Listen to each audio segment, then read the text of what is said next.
एक प्रतिभाशाली व्यक्ति का पुनर्जन्म। निर्माता विध्वंसक। Chapter 1976 to 2000। इसमें बस एक सेकंड का समय लगा। क्रो ने बस देखा कि कैसे व्हाइट ने अपनी छड़ी को हवा में आगे की ओर बढ़ाया।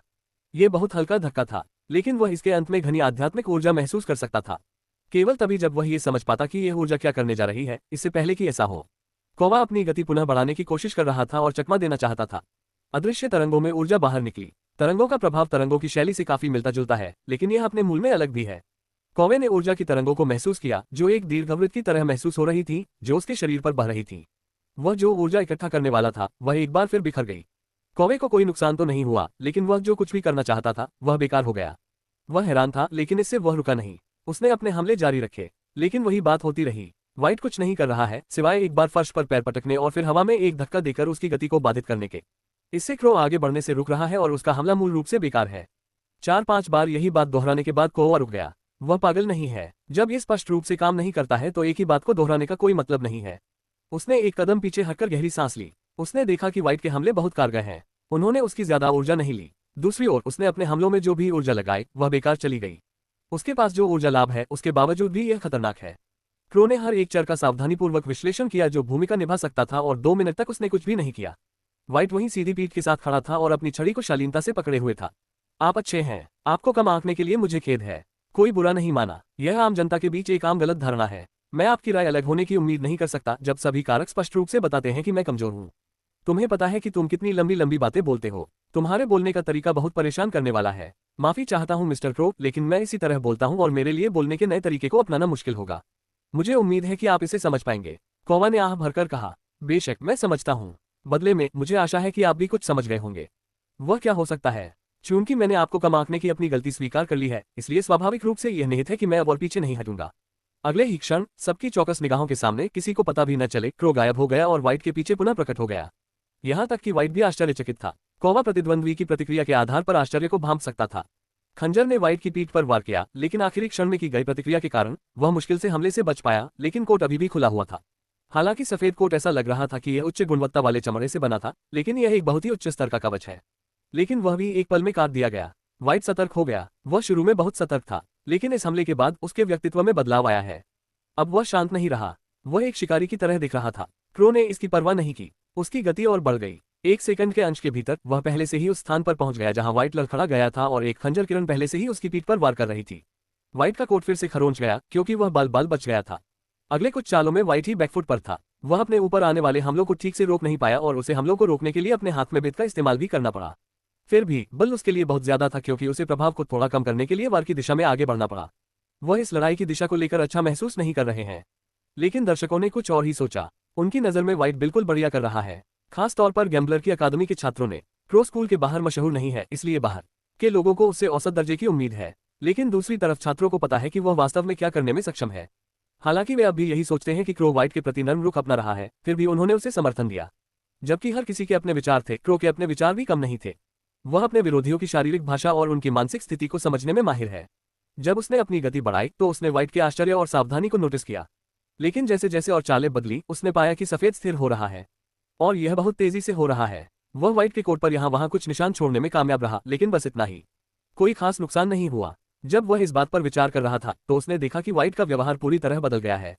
उसने भौहें सिकुड़ी और अधिक बल से वार किया। क्लैंग! बेत उस खंजर से टकराया जो उस पर आ रहा था। व्हाइट ने बेत को खंजर के किनारे पर सरका दिया और उसकी हरकत के साथ ही क्रो को लगा कि ऊर्जा की एक अदृश्य लहर उस पर प्रहार कर रही है। यह एक कोड़े की तरह है जो सीधे उसकी छाती पर लगा। उसे अपने शरीर पर जलन महसूस हुई और वह उस दर्द को महसूस करके हैरान रह गया। उसने जो कवच पहना हुआ था वह इस समय किसी काम का नहीं लग रहा था। व्हिपलैश 100% सफल हिट रही। जब वह इस बारे में सोच रहा था तो कौवे को अचानक एक और बात का एहसास हुआ कि वह एक लड़ाई के बीच में है और उसका ध्यान भटक गया है। व्हाइट ने आते खंजर को आसानी से एक तरफ झुका दिया तथा उसके बाद क्रो की छाती पर बेत से वार किया। यह कोई जोरदार हमला नहीं था और निश्चित रूप से यह कोई चुरा घोंपने जैसा हमला नहीं था, लेकिन जैसे ही संपर्क हुआ एक धमाकेदार आवाज सुनाई दी। ऊर्जा ने क्रो को हवाई तोप की तरह मारा। ऊर्जा ठोस हो गई और लहरों के रूप में उस पर आ गिरी, और चूंकि यह इतने छोटे बिंदु पर केंद्रित थी, इसलिए वह महसूस कर सकता था कि उसके अंदर उस क्षेत्र के आसपास हलचल हो रही है। वह हवा में ऐसे उड़ रहा था जैसे तीर डोरी से छूट गया हो और उसे बीच हवा में ही बलपूर्वक अपने पर नियंत्रण करना पड़ा हो। वह अपने सामने खड़े व्हाइट को देखकर अपना मुंह पूरी तरह खोल बैठा। बात यही खत्म नहीं होती। व्हाइट ने अपनी बेत को हवा में 3 बार घुमाया। कौवा समझ सकता है कि बेत के सिरे पर ऊर्जा का एक संकेंद्रित ढेर है और यह ऊर्जा उसके घूमने के साथ साथ आसपास के वातावरण में प्रवाहित हो रही है, लेकिन वह ये नहीं समझ पाया कि ऊर्जा के साथ क्या हो रहा है। वह ये समझने में कामयाब रहा कि उस आंदोलन का अंतिम परिणाम क्या था। उसे अचानक बगल से खतरा महसूस हुआ और वह सहज रूप से चकमा देने लगा। उसे लगा जैसे कोई ब्लेड उसके पास से उड़कर गुजरा हो। वह अपने गाल के पास उस तेज हवा को भी महसूस कर सकता था, लेकिन जब वह मंच पर हाथ मार रहा था तो उसे ब्लेड की ऊर्जा का एहसास नहीं हो रहा था। 10:59 नहीं, वह इसे देख सका। इससे उसे डर लगने लगा। अब ये सतर्कता भी नहीं रह गई है, अब ये शुद्ध भय है। स्वूश! एक और अदृश्य ब्लेड पीछे से उसके पास से गुजरा और उसकी रीढ़ की हड्डी में झुनझुनी होने लगी। इस बार यह और भी नजदीकी कॉल थी। स्वूश! तीसरा ब्लेड सीधे उसके गले पर आया और वह लगभग घायल हो गया। क्रो ने व्हाइट की तरफ देखा और अपना संतुलन वापस पाने की कोशिश की और न जाने क्यों उसे लगा कि मुखौटे के पीछे एक हल्की सी मुस्कान है। व्हाइट ने अपनी बेद को बहुत धीरे से हवा में उछाला। कौवा अभी तक अपना संतुलन नहीं बना पाया था। उसे लगा कि कोई बहुत बड़ी ताकत उसे उड़ा ले जा रही है। एक बार फिर उसे लगा जैसे धनुष से तीर छूट गया हो, लेकिन यह एहसास ज्यादा देर तक नहीं रहा और उसके बाद एक और बुरा एहसास हुआ। एक और विस्फोटक अदृश्य ऊर्जा तरंग ने उसे पीछे से मारा जबकि वह अभी भी इधर उधर उड़ रहा था। वह एक अलग दिशा में उछल गया। कौवा अपनी ऊर्जा को प्रसारित करने और हवा में रुकने की कोशिश कर रहा था। वह ऊपर उठना और स्थिर होना चाहता था, लेकिन तभी उसे एहसास हुआ कि ये अदृश्य ऊर्जा तरंगें न केवल उसे इधर उधर उछाल रही हैं, बल्कि वे उसकी ऊर्जा प्रवाह में बाधा डाल रही हैं। बूम बूम बूम और भी ज्यादा धमाकेदार आवाजें आ रही थीं। कौवा अपमानित महसूस कर रहा था। उसे ऐसा लग रहा था जैसे वह चक्रवात में फंसी टूटी पतंग हो। हवा के बहाव से उछल रहा था और पूरी तरह से उनकी दया पर था। मानो इतना ही काफी नहीं था, अगले ही पल उसे अपनी त्वचा पर एक तेज सनसनी महसूस हुई। तरंगों के भीतर से अदृश्य ऊर्जा की धारें बाहर निकल रही थीं। उसकी त्वचा पर कई घाव लगभग तुरंत ही दिखाई दिए और वह खून से लथपथ हो गया। क्रो को बहुत बुरा लगा और जब उसने व्हाइट की तरफ देखा तो उसे और भी डर लगा, क्योंकि दूसरा पक्ष केवल हाथ में बेत लिए खड़ा था जबकि वह मंच पर प्रहार कर रहा था। यह उस व्यक्ति के समान है जो उब जाने पर अपनी छड़ी को फर्श पर पटकने लगता है। कौवा को तो ये भी नहीं पता था कि वह कब से उस टूटी पतंग की तरह मार खाता आ रहा है। जब उसे लगा कि अब उसका अंत हो गया है तो वह अचानक जमीन पर गिर पड़ा।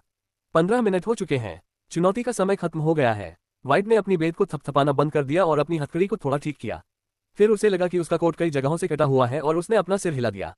हालांकि कोई भी उसके चेहरे के भाव को नहीं देख सकता था, लेकिन सभी ने सामूहिक रूप से सोचा कि वह कोट को लेकर उदास है। व्हाइट क्रो के पास गया और पूछा, मुझे लगता है कि मैं परीक्षा में पास हो गया हूँ। हाँ, बेशक तुमने किया। कौवा थोड़ा हकलाया और पराजित स्वर में बोला, क्या यह मान लेना ठीक है कि मेरे अंक सबसे अधिक है? क्रो ने शेष वरिष्ठों और उम्मीदवारों की ओर देखा और फिर कहा, आप ऐसा कह सकते हैं। यह कोई अतिशयोक्ति नहीं होगी। धन्यवाद। आप अपनी सीट पर वापस जा सकते हैं और प्रतीक्षा कर सकते हैं।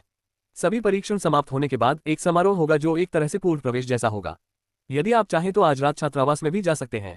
जानकारी के लिए धन्यवाद। फिर मैं इंतजार करूंगा। व्हाइट आराम से अपनी सीट पर जाकर बैठ गया। वह बाकी मैच चुपचाप देखता रहा, लेकिन बाकी दर्शक बेचैन हैं।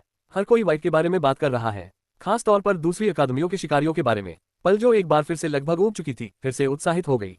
उसने बारिश की ओर देखा और कहा, अन्य अकादमियों के शिकारी उसके बारे में जानकारी अपने बड़ों को भेज रहे होंगे। जैसा मैं कहता हूं वैसा करो और उस जानकारी को यहां से बाहर जाने से रोको। व्हाइट नाम के इस लड़के को हमारी अकादमी का हिस्सा होना चाहिए या उसे जुआरियों की अकादमी में ही रहना चाहिए। रेन ने सिर हिलाया और उसके आदेशों का पालन करने लगा।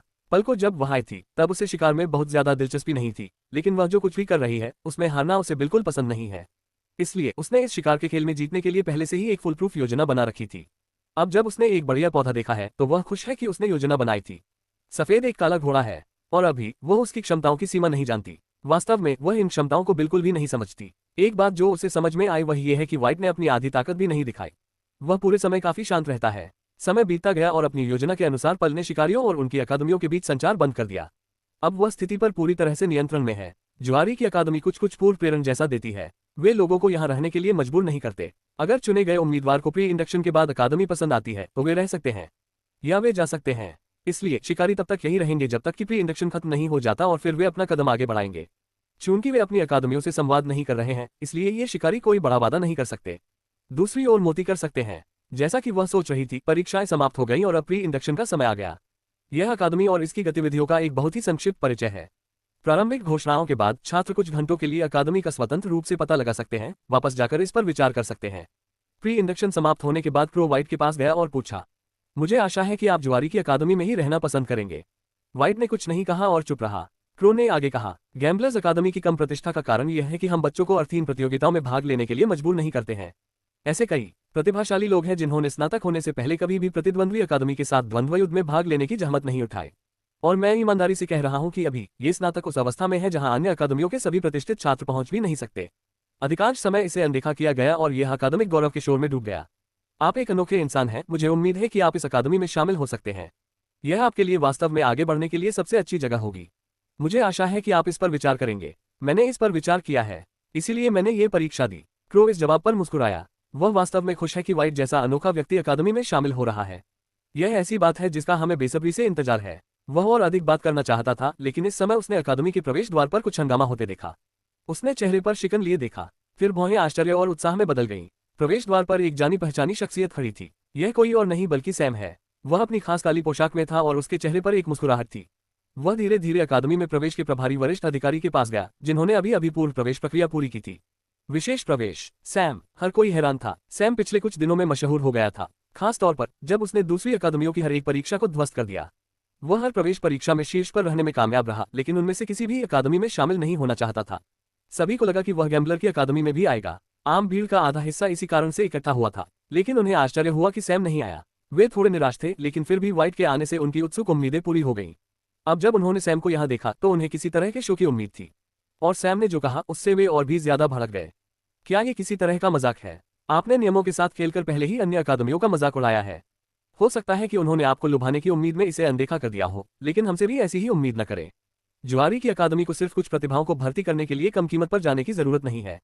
उस आवाज में गर्व का भाव है। लेकिन सैम को बूढ़े आदमी की शत्रुता की परवाह नहीं थी और उसने बस सहजता से कहा, आप अकादमी के डीन से जाकर पुष्टि कर सकते हैं।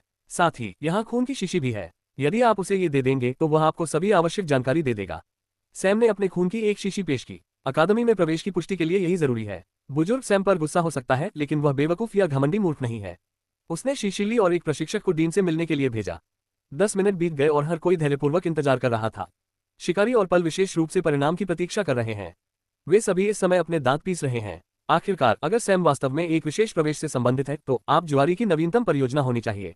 मुझे पता होना चाहिए था कि आप यहाँ आएंगे। मेरा 11 बजे। गलती जुआरी अकादमी की ओर से, तो उसने जो भी परीक्षाएं दी, उसने जो भी हंगामा मचाया, वह सब जुआरी अकादमी की ओर से ही हो सकता था। और बेशक यह एक व्यक्तिगत प्रतिशोध हो सकता है, लेकिन गैम्बलर अकादमी ने कभी भी विशेष प्रवेश नहीं लिया। ये वास्तव में पहला मामला है जिसने सवाल उठाया कि सैम के इरादे शुरू से ही क्या हो सकते हैं। 5 मिनट बाद प्रशिक्षक एक स्क्रॉल लेकर दौड़ता हुआ आया। एल्डन ने स्क्रॉल लिया और उसमें रखी सामग्री को देखा। उसने भौहें सिकुड़ी और फिर उसकी भौहें ढीली होकर आह में बदल गईं। उसने सैम की ओर देखा और अपना हाथ आगे बढ़ाया।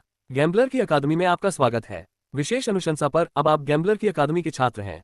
भले ही आप एक नए छात्र हैं, आपकी अनुचित स्थिति के कारण आपको अकादमी के मध्य चरण दिव्य विमान साधक के सभी अधिकार और विशेषाधिकार प्रदान किए जाते हैं।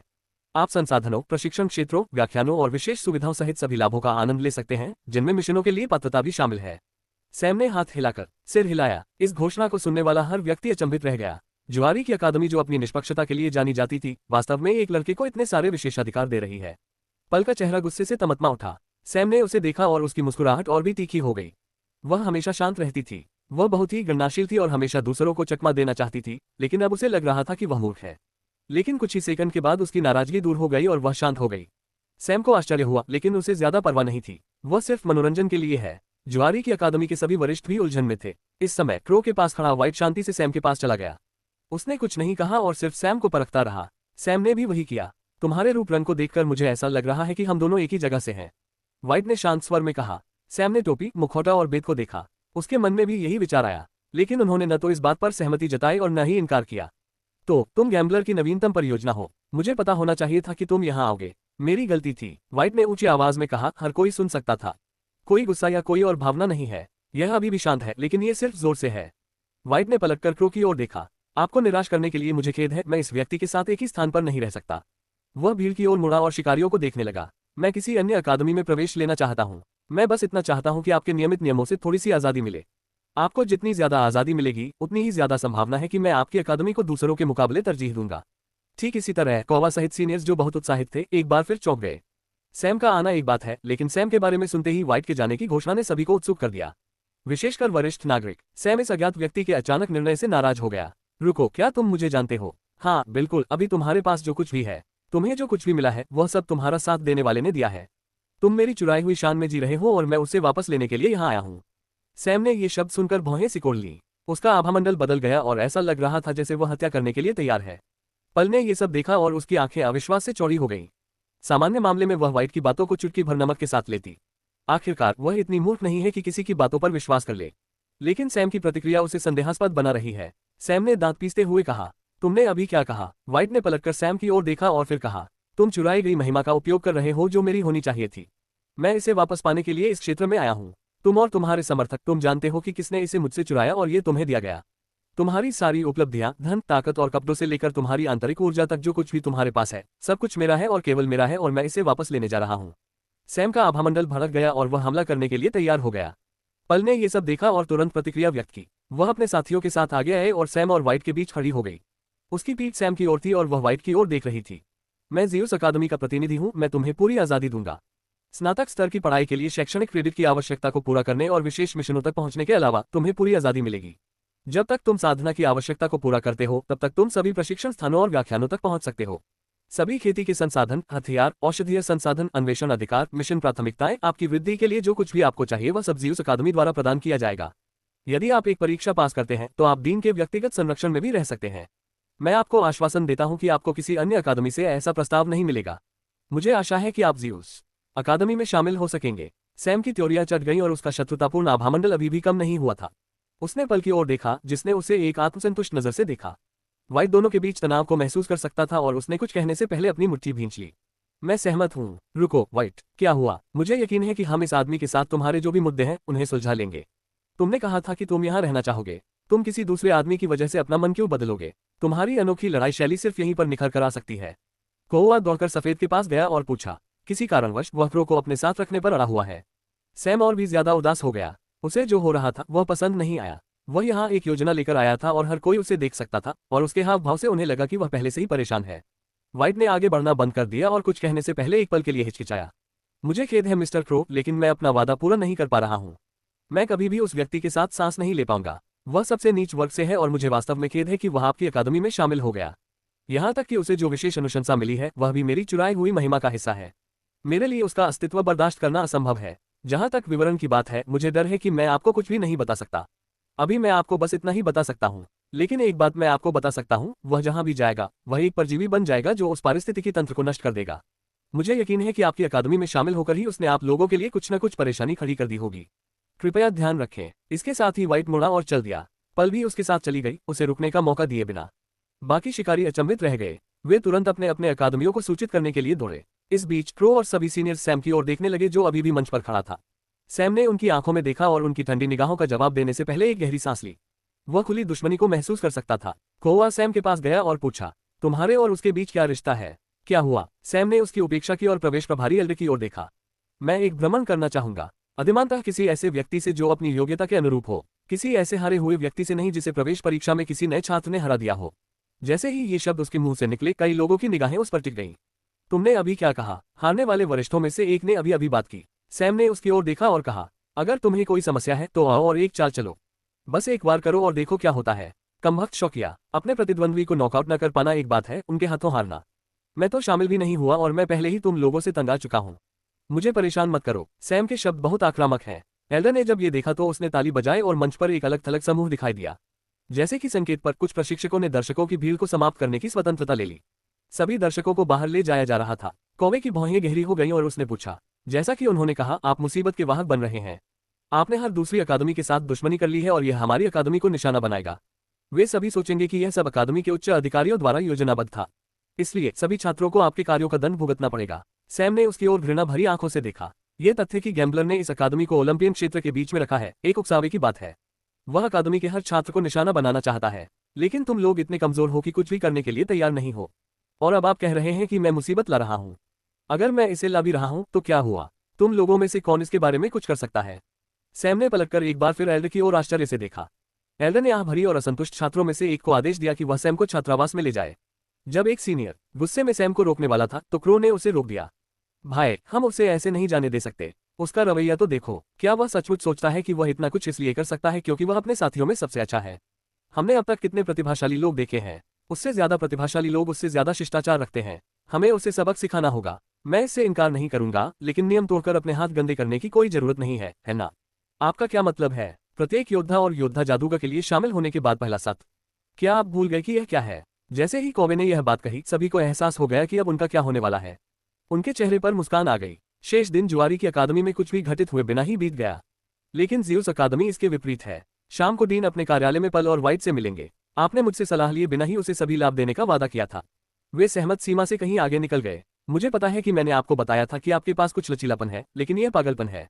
लेकिन सर, ये व्यक्ति ही एकमात्र ऐसा है जो सैम को बेअसर करने में हमारी मदद कर सकता है। मैंने जो देखा उसके अनुसार सैम की पूरी स्थिति निश्चित रूप से जुआरी अकादमी की देन है।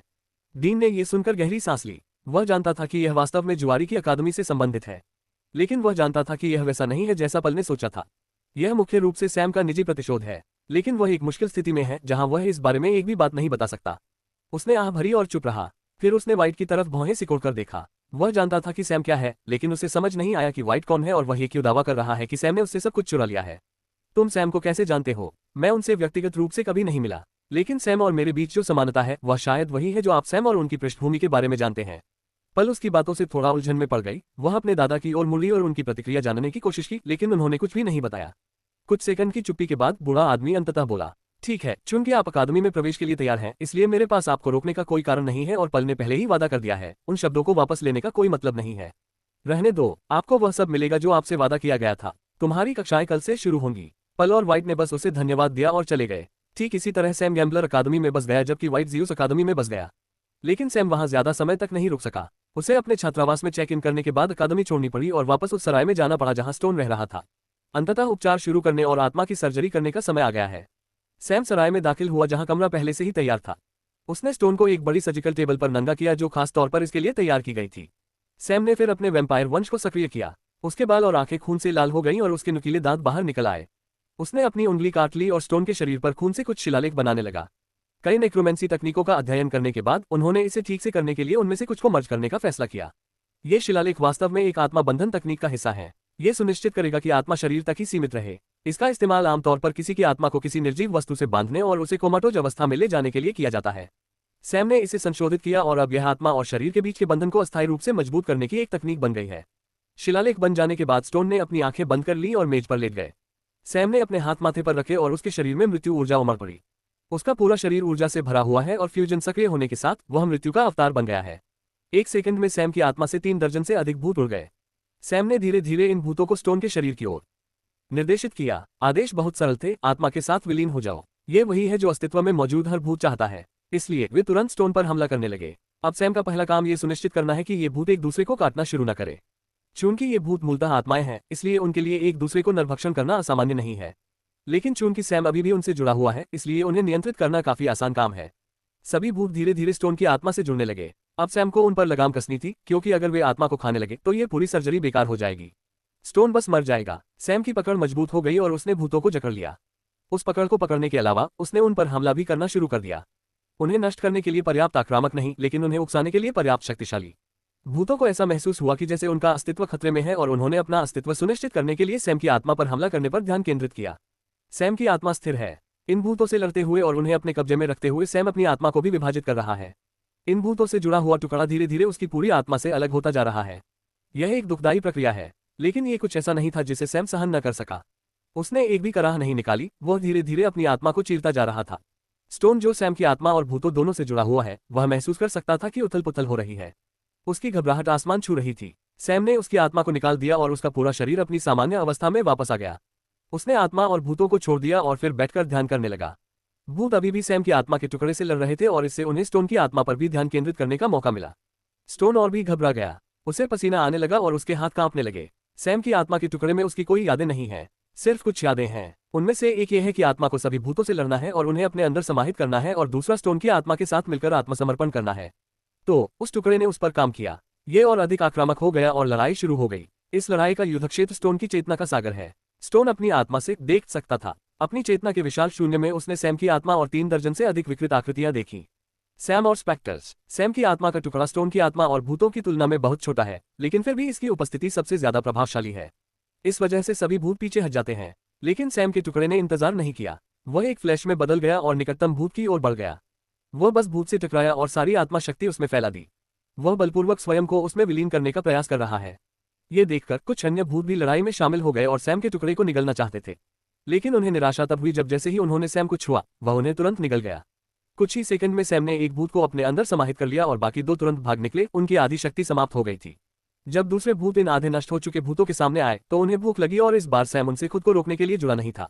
बस इसी तरह दंगा शुरू हो गया और सैम भी झगड़े में कूद पड़ा। स्टोन ने देखा कि कैसे एक के बाद एक आत्माएं एक दूसरे को चीरती हुई फिर से उन्हें अपने में समाहित कर रही हैं, और इस पूरी प्रक्रिया के दौरान सैम का टुकड़ा धीरे धीरे बढ़ रहा है और अंत में यह एकमात्र बचा हुआ टुकड़ा है। सैम का टुकड़ा इस समय एक जंगली जानवर की तरह दिख रहा था। वह बड़ा हो गया और ज्यादा भयंकर दिखने लगा, लेकिन साथ ही बहुत ज्यादा स्थिर भी। सभी 36 भूत उस टुकड़े में विलीन हो गए और स्टोन को लगा कि वह टुकड़ा उससे जुड़ रहा है। स्टोन को बहुत तेज दर्द महसूस हुआ। उसने अपने दांत पीस लिए और अपनी उंगलियां मेज पर कस ली। सैम का टुकड़ा और उसकी आत्मा धीरे धीरे एक दूसरे में विलीन होने लगे।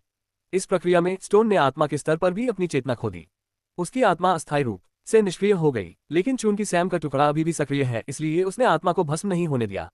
प्रक्रिया समाप्त हो गई थी। वक्त निकल गया। कुछ घंटों के बाद अगले दिन की सुबह होने वाली है। स्टोन मेज पर होश में आया। उसके शरीर पर खून के निशान मिट चुके थे। उसने सैम को देखा जो अभी भी ध्यान कर रहा था, और फिर उसने अपने शरीर में किसी भी तरह के बदलाव को देखने की कोशिश की। पहले तो उसे कुछ खास फर्क महसूस नहीं हुआ, लेकिन फिर भी उसे बहुत थकान महसूस हुई। उन्होंने अपनी आध्यात्मिक ऊर्जा को पुनः स्थापित करने का प्रयास किया और तब अंततः उन्हें अंतर नजर आया।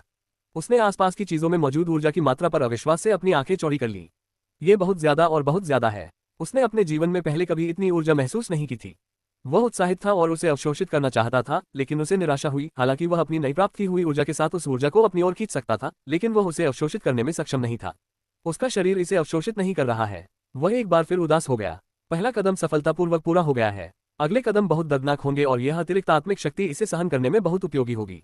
इस बीच मैंने आपके लिए एक विशेष प्रशिक्षण तैयार किया है।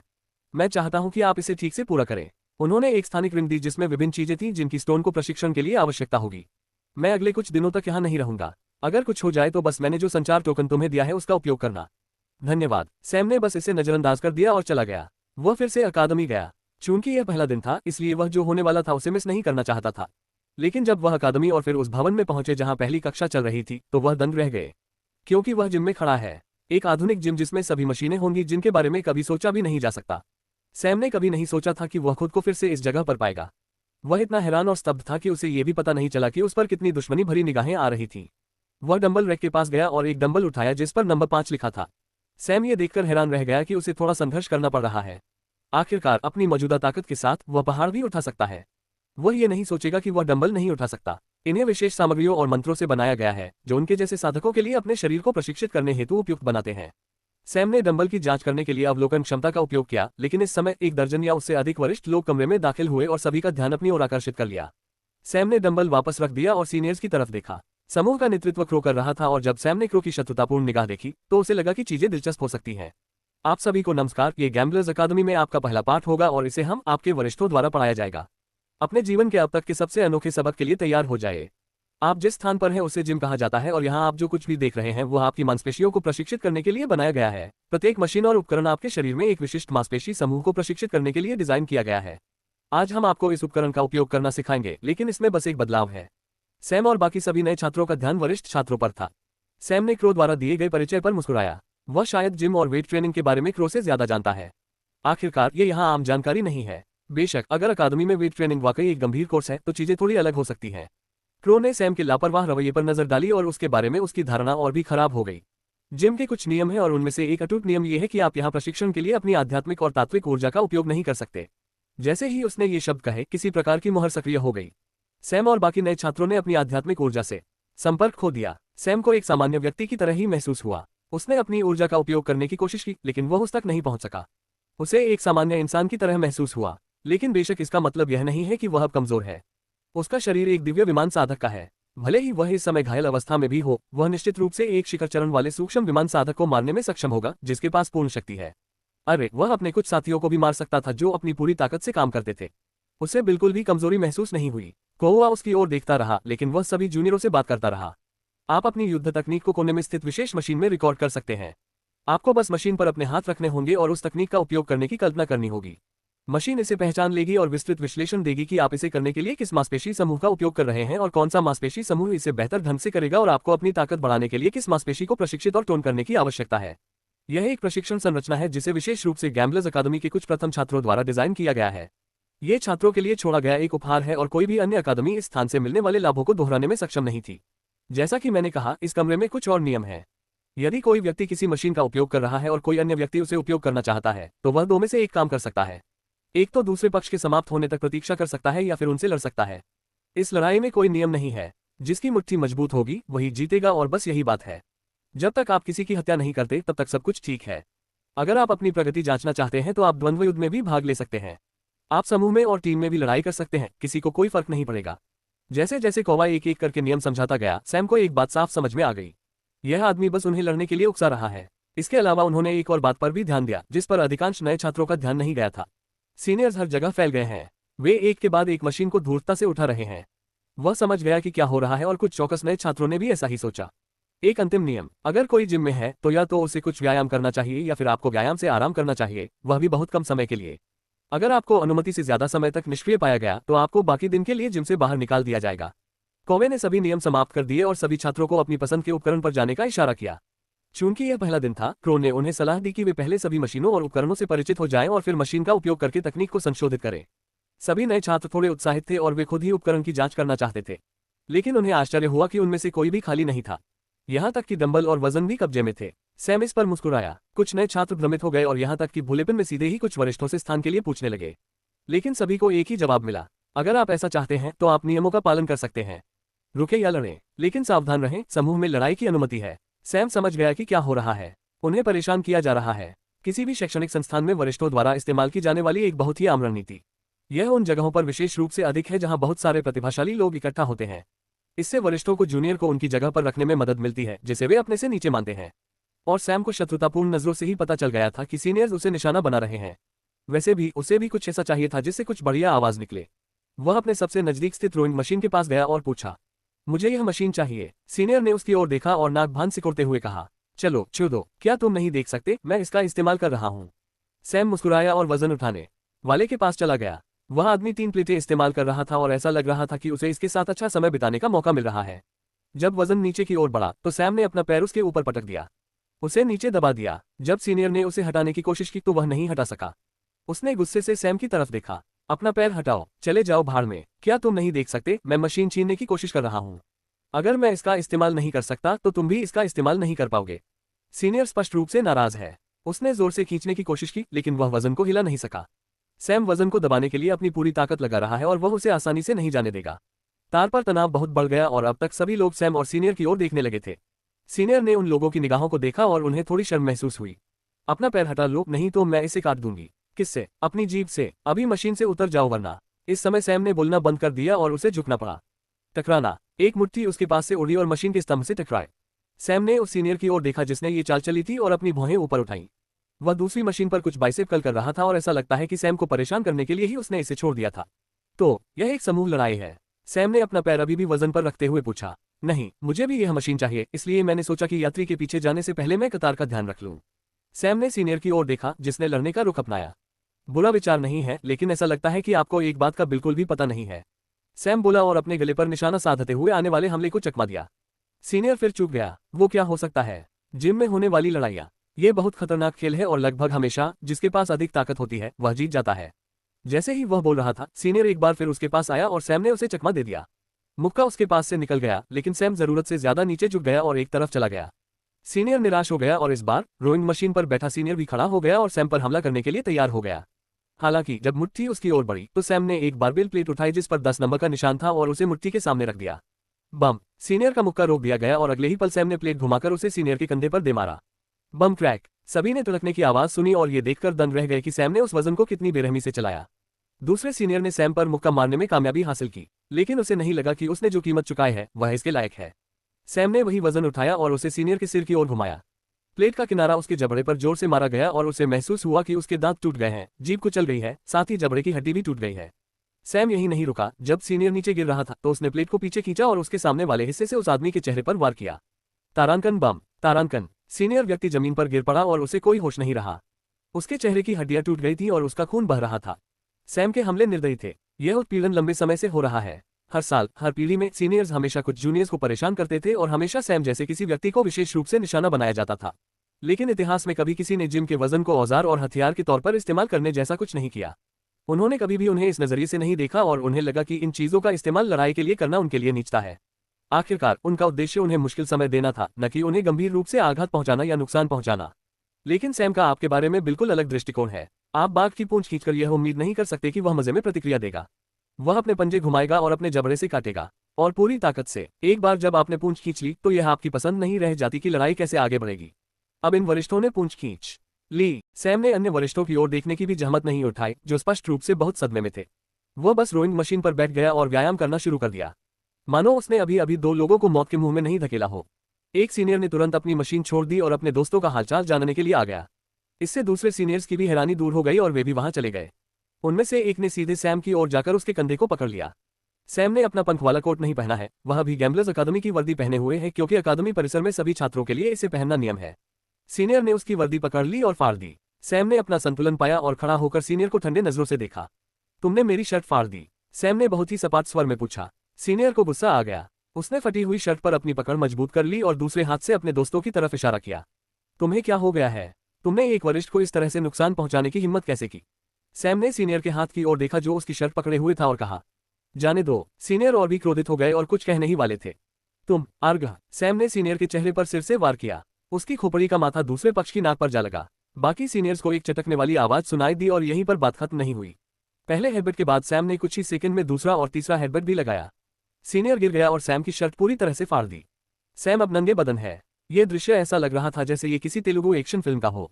आमतौर पर कोई गुंडा या किसी गुंडे का गुर्गा वही करता है जो सीनियर करता है और नायक अब नंगे बदन खड़ा होकर अपने पेट और टोन शरीर को दिखाता है। लेकिन इस दुनिया में पेट और मांसपेशियां बहुत आम है। सैम के पास अभी सिर्फ एक ही चीज है जो उसे दिखा रही है और वो है उसके निशान जिन्हें वो गर्व से पहनता था। चूंकि सैम का मानना था कि हर निशान उसकी ओर से की गई गलती है, इसलिए वह हमेशा इसे अपने पास याद रखने के लिए बिना ठीक किए छोड़ देता था और अभी यह निशान इन वरिष्ठ नागरिकों को डरा रहा है। यह उनके लिए एक चेतावनी की तरह है कि वे एक ऐसे व्यक्ति के साथ व्यवहार कर रहे हैं जो लगभग अद्वितीय है और ऐसा व्यक्ति जिससे वे पहले कभी नहीं मिले हैं। अब तक सैम को उसके सबसे करीबी सीनियर्स ने घेर लिया था।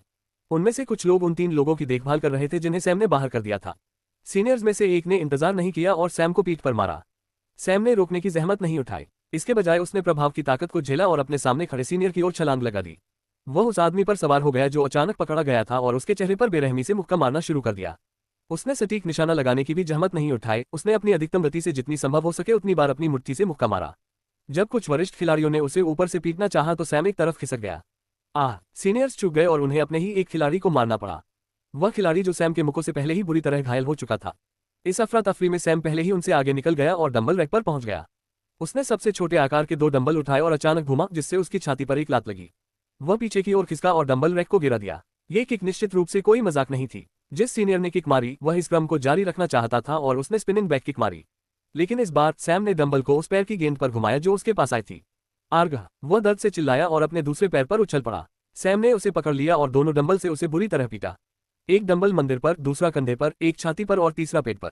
अंत में दूसरे व्यक्ति को उसके स्थिर पैर से घुटने पर लात मारकर गिरा दिया। जब सीनियर जमीन पर गिर गया तो सैम ने उसके सिर पर एक और डंबल मारा। बेशक सिर्फ एक सीनियर पर अपना समय बर्बाद करना अच्छी बात नहीं है। उसने खुद को दूसरों के हमले के लिए खुला छोड़ दिया और उसने 2 किक साइड में खाई और एक बार फिर डंबल रैक की तरफ गिर गया। सैम ने उन सीनियर्स पर व्यंग्य किया जो उस पर हमला कर रहे थे और उसे थोड़ा आश्चर्य हुआ जब कुछ जूनियर्स भी इस झगड़े में शामिल हो गए। ऐसा लग रहा था कि वे सीनियर्स की चापलूसी करने की कोशिश कर रहे थे। सैम को इसकी परवाह नहीं थी। वास्तव में वह इस बात से खुश है कि ये लोग कितने अनिर्णायक हैं। सैम ने उन्हें स्पष्ट रूप से एक प्रदर्शन दिया कि वह इन जिम उपकरणों के साथ कितना घातक हो सकता है और यह इस बात का भी प्रदर्शन है कि अगर वे चाहें तो कितने घातक हो सकते हैं। लेकिन वे इतने कमजोर हैं कि वे ये जोखिम नहीं उठा सकते। वे ऐसा करने की हिम्मत नहीं करते। लेकिन सैम को इसकी परवाह नहीं थी। उसने पागल होने का फैसला कर लिया। तुरंत ही उसने अपने हाथों में पकड़े 2 डंबल सीधे 2 वरिष्ठ खिलाड़ियों के सिर पर फेंक दिए। उनमें से एक के सिर पर चोट लगी और दूसरा पीछे हट गया, लेकिन फिर भी उसके कंधे पर चोट लगी। हालांकि दोनों रुक गए। सैम ने एक और जोड़ी ली और यह बड़ी थी। उसने बिना किसी हिचकिचाहट के उन्हें दूसरे सीनियर्स पर फेंका, उसके बाद तीसरे और चौथे पर। अब तक उनमें से कुछ लोग दूरी बनाकर सैम के करीब आ गए। सैम ने अपने हाथों में डंबल की 5वीं जोड़ी पकड़ी हुई है। ये वही है जिन्हें उसने शुरुआत में परखा था। उन्होंने एक तीर सीनियर खिलाड़ी के चेहरे पर मारा जबकि दूसरा तीर जूनियर खिलाड़ी के पैर पर गिरा दिया। जब जूनियर का पैर कुचल जाने के कारण उसका संतुलन बिगड़ गया तो सैम ने अपने हाथ में लिए दूसरे डंबल से उसके माथे पर जोरदार प्रहार किया। बम बम क्रैक। हड्डियों के टूटने की आवाज बहुत तेज और स्पष्ट थी। जूनियर गिर गया और सैम ने हथौड़े से मारने की आवाज सीनियर पर डाल दी जो उसे लात मारने वाला था। सैम ने अपने हाथ से पैर को पकड़ा और डंबल को घुटने पर मारा। दरार। घुटने की टोपी पूरी तरह से टूट गई और सीनियर गिर गया। हालांकि सैम ने उसे जाने नहीं दिया। उसने अपना पैर उठाया और सीनियर की छाती पर पटक दिया और सीनियर का इस्तेमाल करके अपने और दूसरे सीनियर के बीच थोड़ी दूरी बना ली। इसके बाद उसने एक बार फिर अपने हाथ में लिया हुआ डंबल फेंका, लेकिन इस बार वह डंबल सीनियर की ओर फेंका जो अभी भी सैम के नियंत्रण में लेटा हुआ था। भारी डंबल छाती पर लगा जिससे कुछ पसलियां टूट गईं। सीनियर को खून की उल्टी हुई और वह बेहोश हो गया। सैम ने दूसरा डंबल लेने के लिए हाथ बढ़ाया, लेकिन एक और सीनियर ने आकर उसे पीछे से पकड़ लिया। उसने सैम को रोकने की कोशिश की और 1 सेकंड के लिए वह सफल भी हो गया। इस मौके का फायदा उठाते हुए दूसरे सीनियर्स ने उस पर हमला कर दिया। उनमें से 2 ने सैम को काबू में रखा जबकि तीसरे ने आखिरकार पीटना शुरू कर दिया। सैम को पकड़ लिया गया और सीनियर्स और जूनियर्स ने उसे घेर लिया। क्रो और 3 अन्य वरिष्ठ नागरिक अभी भी गंभीर रूप से घायल वरिष्ठ नागरिकों की देखभाल कर रहे हैं। कौवा सैम को अविश्वास से देखता रहा। उसे सैम से ऐसी हिंसक और निर्दयी प्रतिक्रिया की उम्मीद नहीं थी। उसने अपने जीवन में बहुत से अहंकारी और निर्दयी लोगों से मुलाकात की, लेकिन सैम निश्चित रूप से शीर्ष स्थान पर है। उसने देखा कि 1 दर्जन से अधिक लोग सैम पर टूट पड़े। उनमें से कुछ लोग उसे मुश्किल से पकड़ पा रहे हैं, जबकि बाकी लोग उस पर अपना गुस्सा निकालने की कोशिश कर रहे हैं। अगर सैम को वाकई में पीटा जाता है तो वह निश्चित रूप से सहज महसूस करेगा, यही उनका लक्ष्य शुरू से ही था। लेकिन थोड़ा सा डर भी है जो उसे यह पागलपन बंद करने के लिए कह रहा है। लेकिन हिचकिचाहट के कारण निर्णय लेने में बहुत देर हो गई। इस समय सैम, जो पहले से ही भीड़ में घिरा हुआ था, अपने एक पैर को छुड़ाने में कामयाब हो गया। उसने क्रो की तरह देरी नहीं की और विरोधियों में से एक की कमर पर निशाना साधा। उन्होंने उस किक में कुछ भी नहीं रोका और सिर्फ एक किक से ही वे एक प्रतिद्वंद्वी को बेकार करने में सफल रहे। अब उसके पास अपना पैर हिलाने के लिए अधिक जगह थी और उसने अपना दूसरा पैर मुक्त करने के लिए दूसरे व्यक्ति पर निशाना साधा। इस बार वह कमर को पकड़ नहीं सका, इसलिए वह केवल पैर पर ही किक मार सका, जिससे उसे दोनों पैरों के लिए 1 सेकंड की खाली जगह मिल गई और उसे बस इतनी ही जरूरत थी। सैम ने अपने हाथ पकड़े हुए एक प्रतिद्वंद्वी को घुटना मारा और उसका हाथ आजाद हो गया।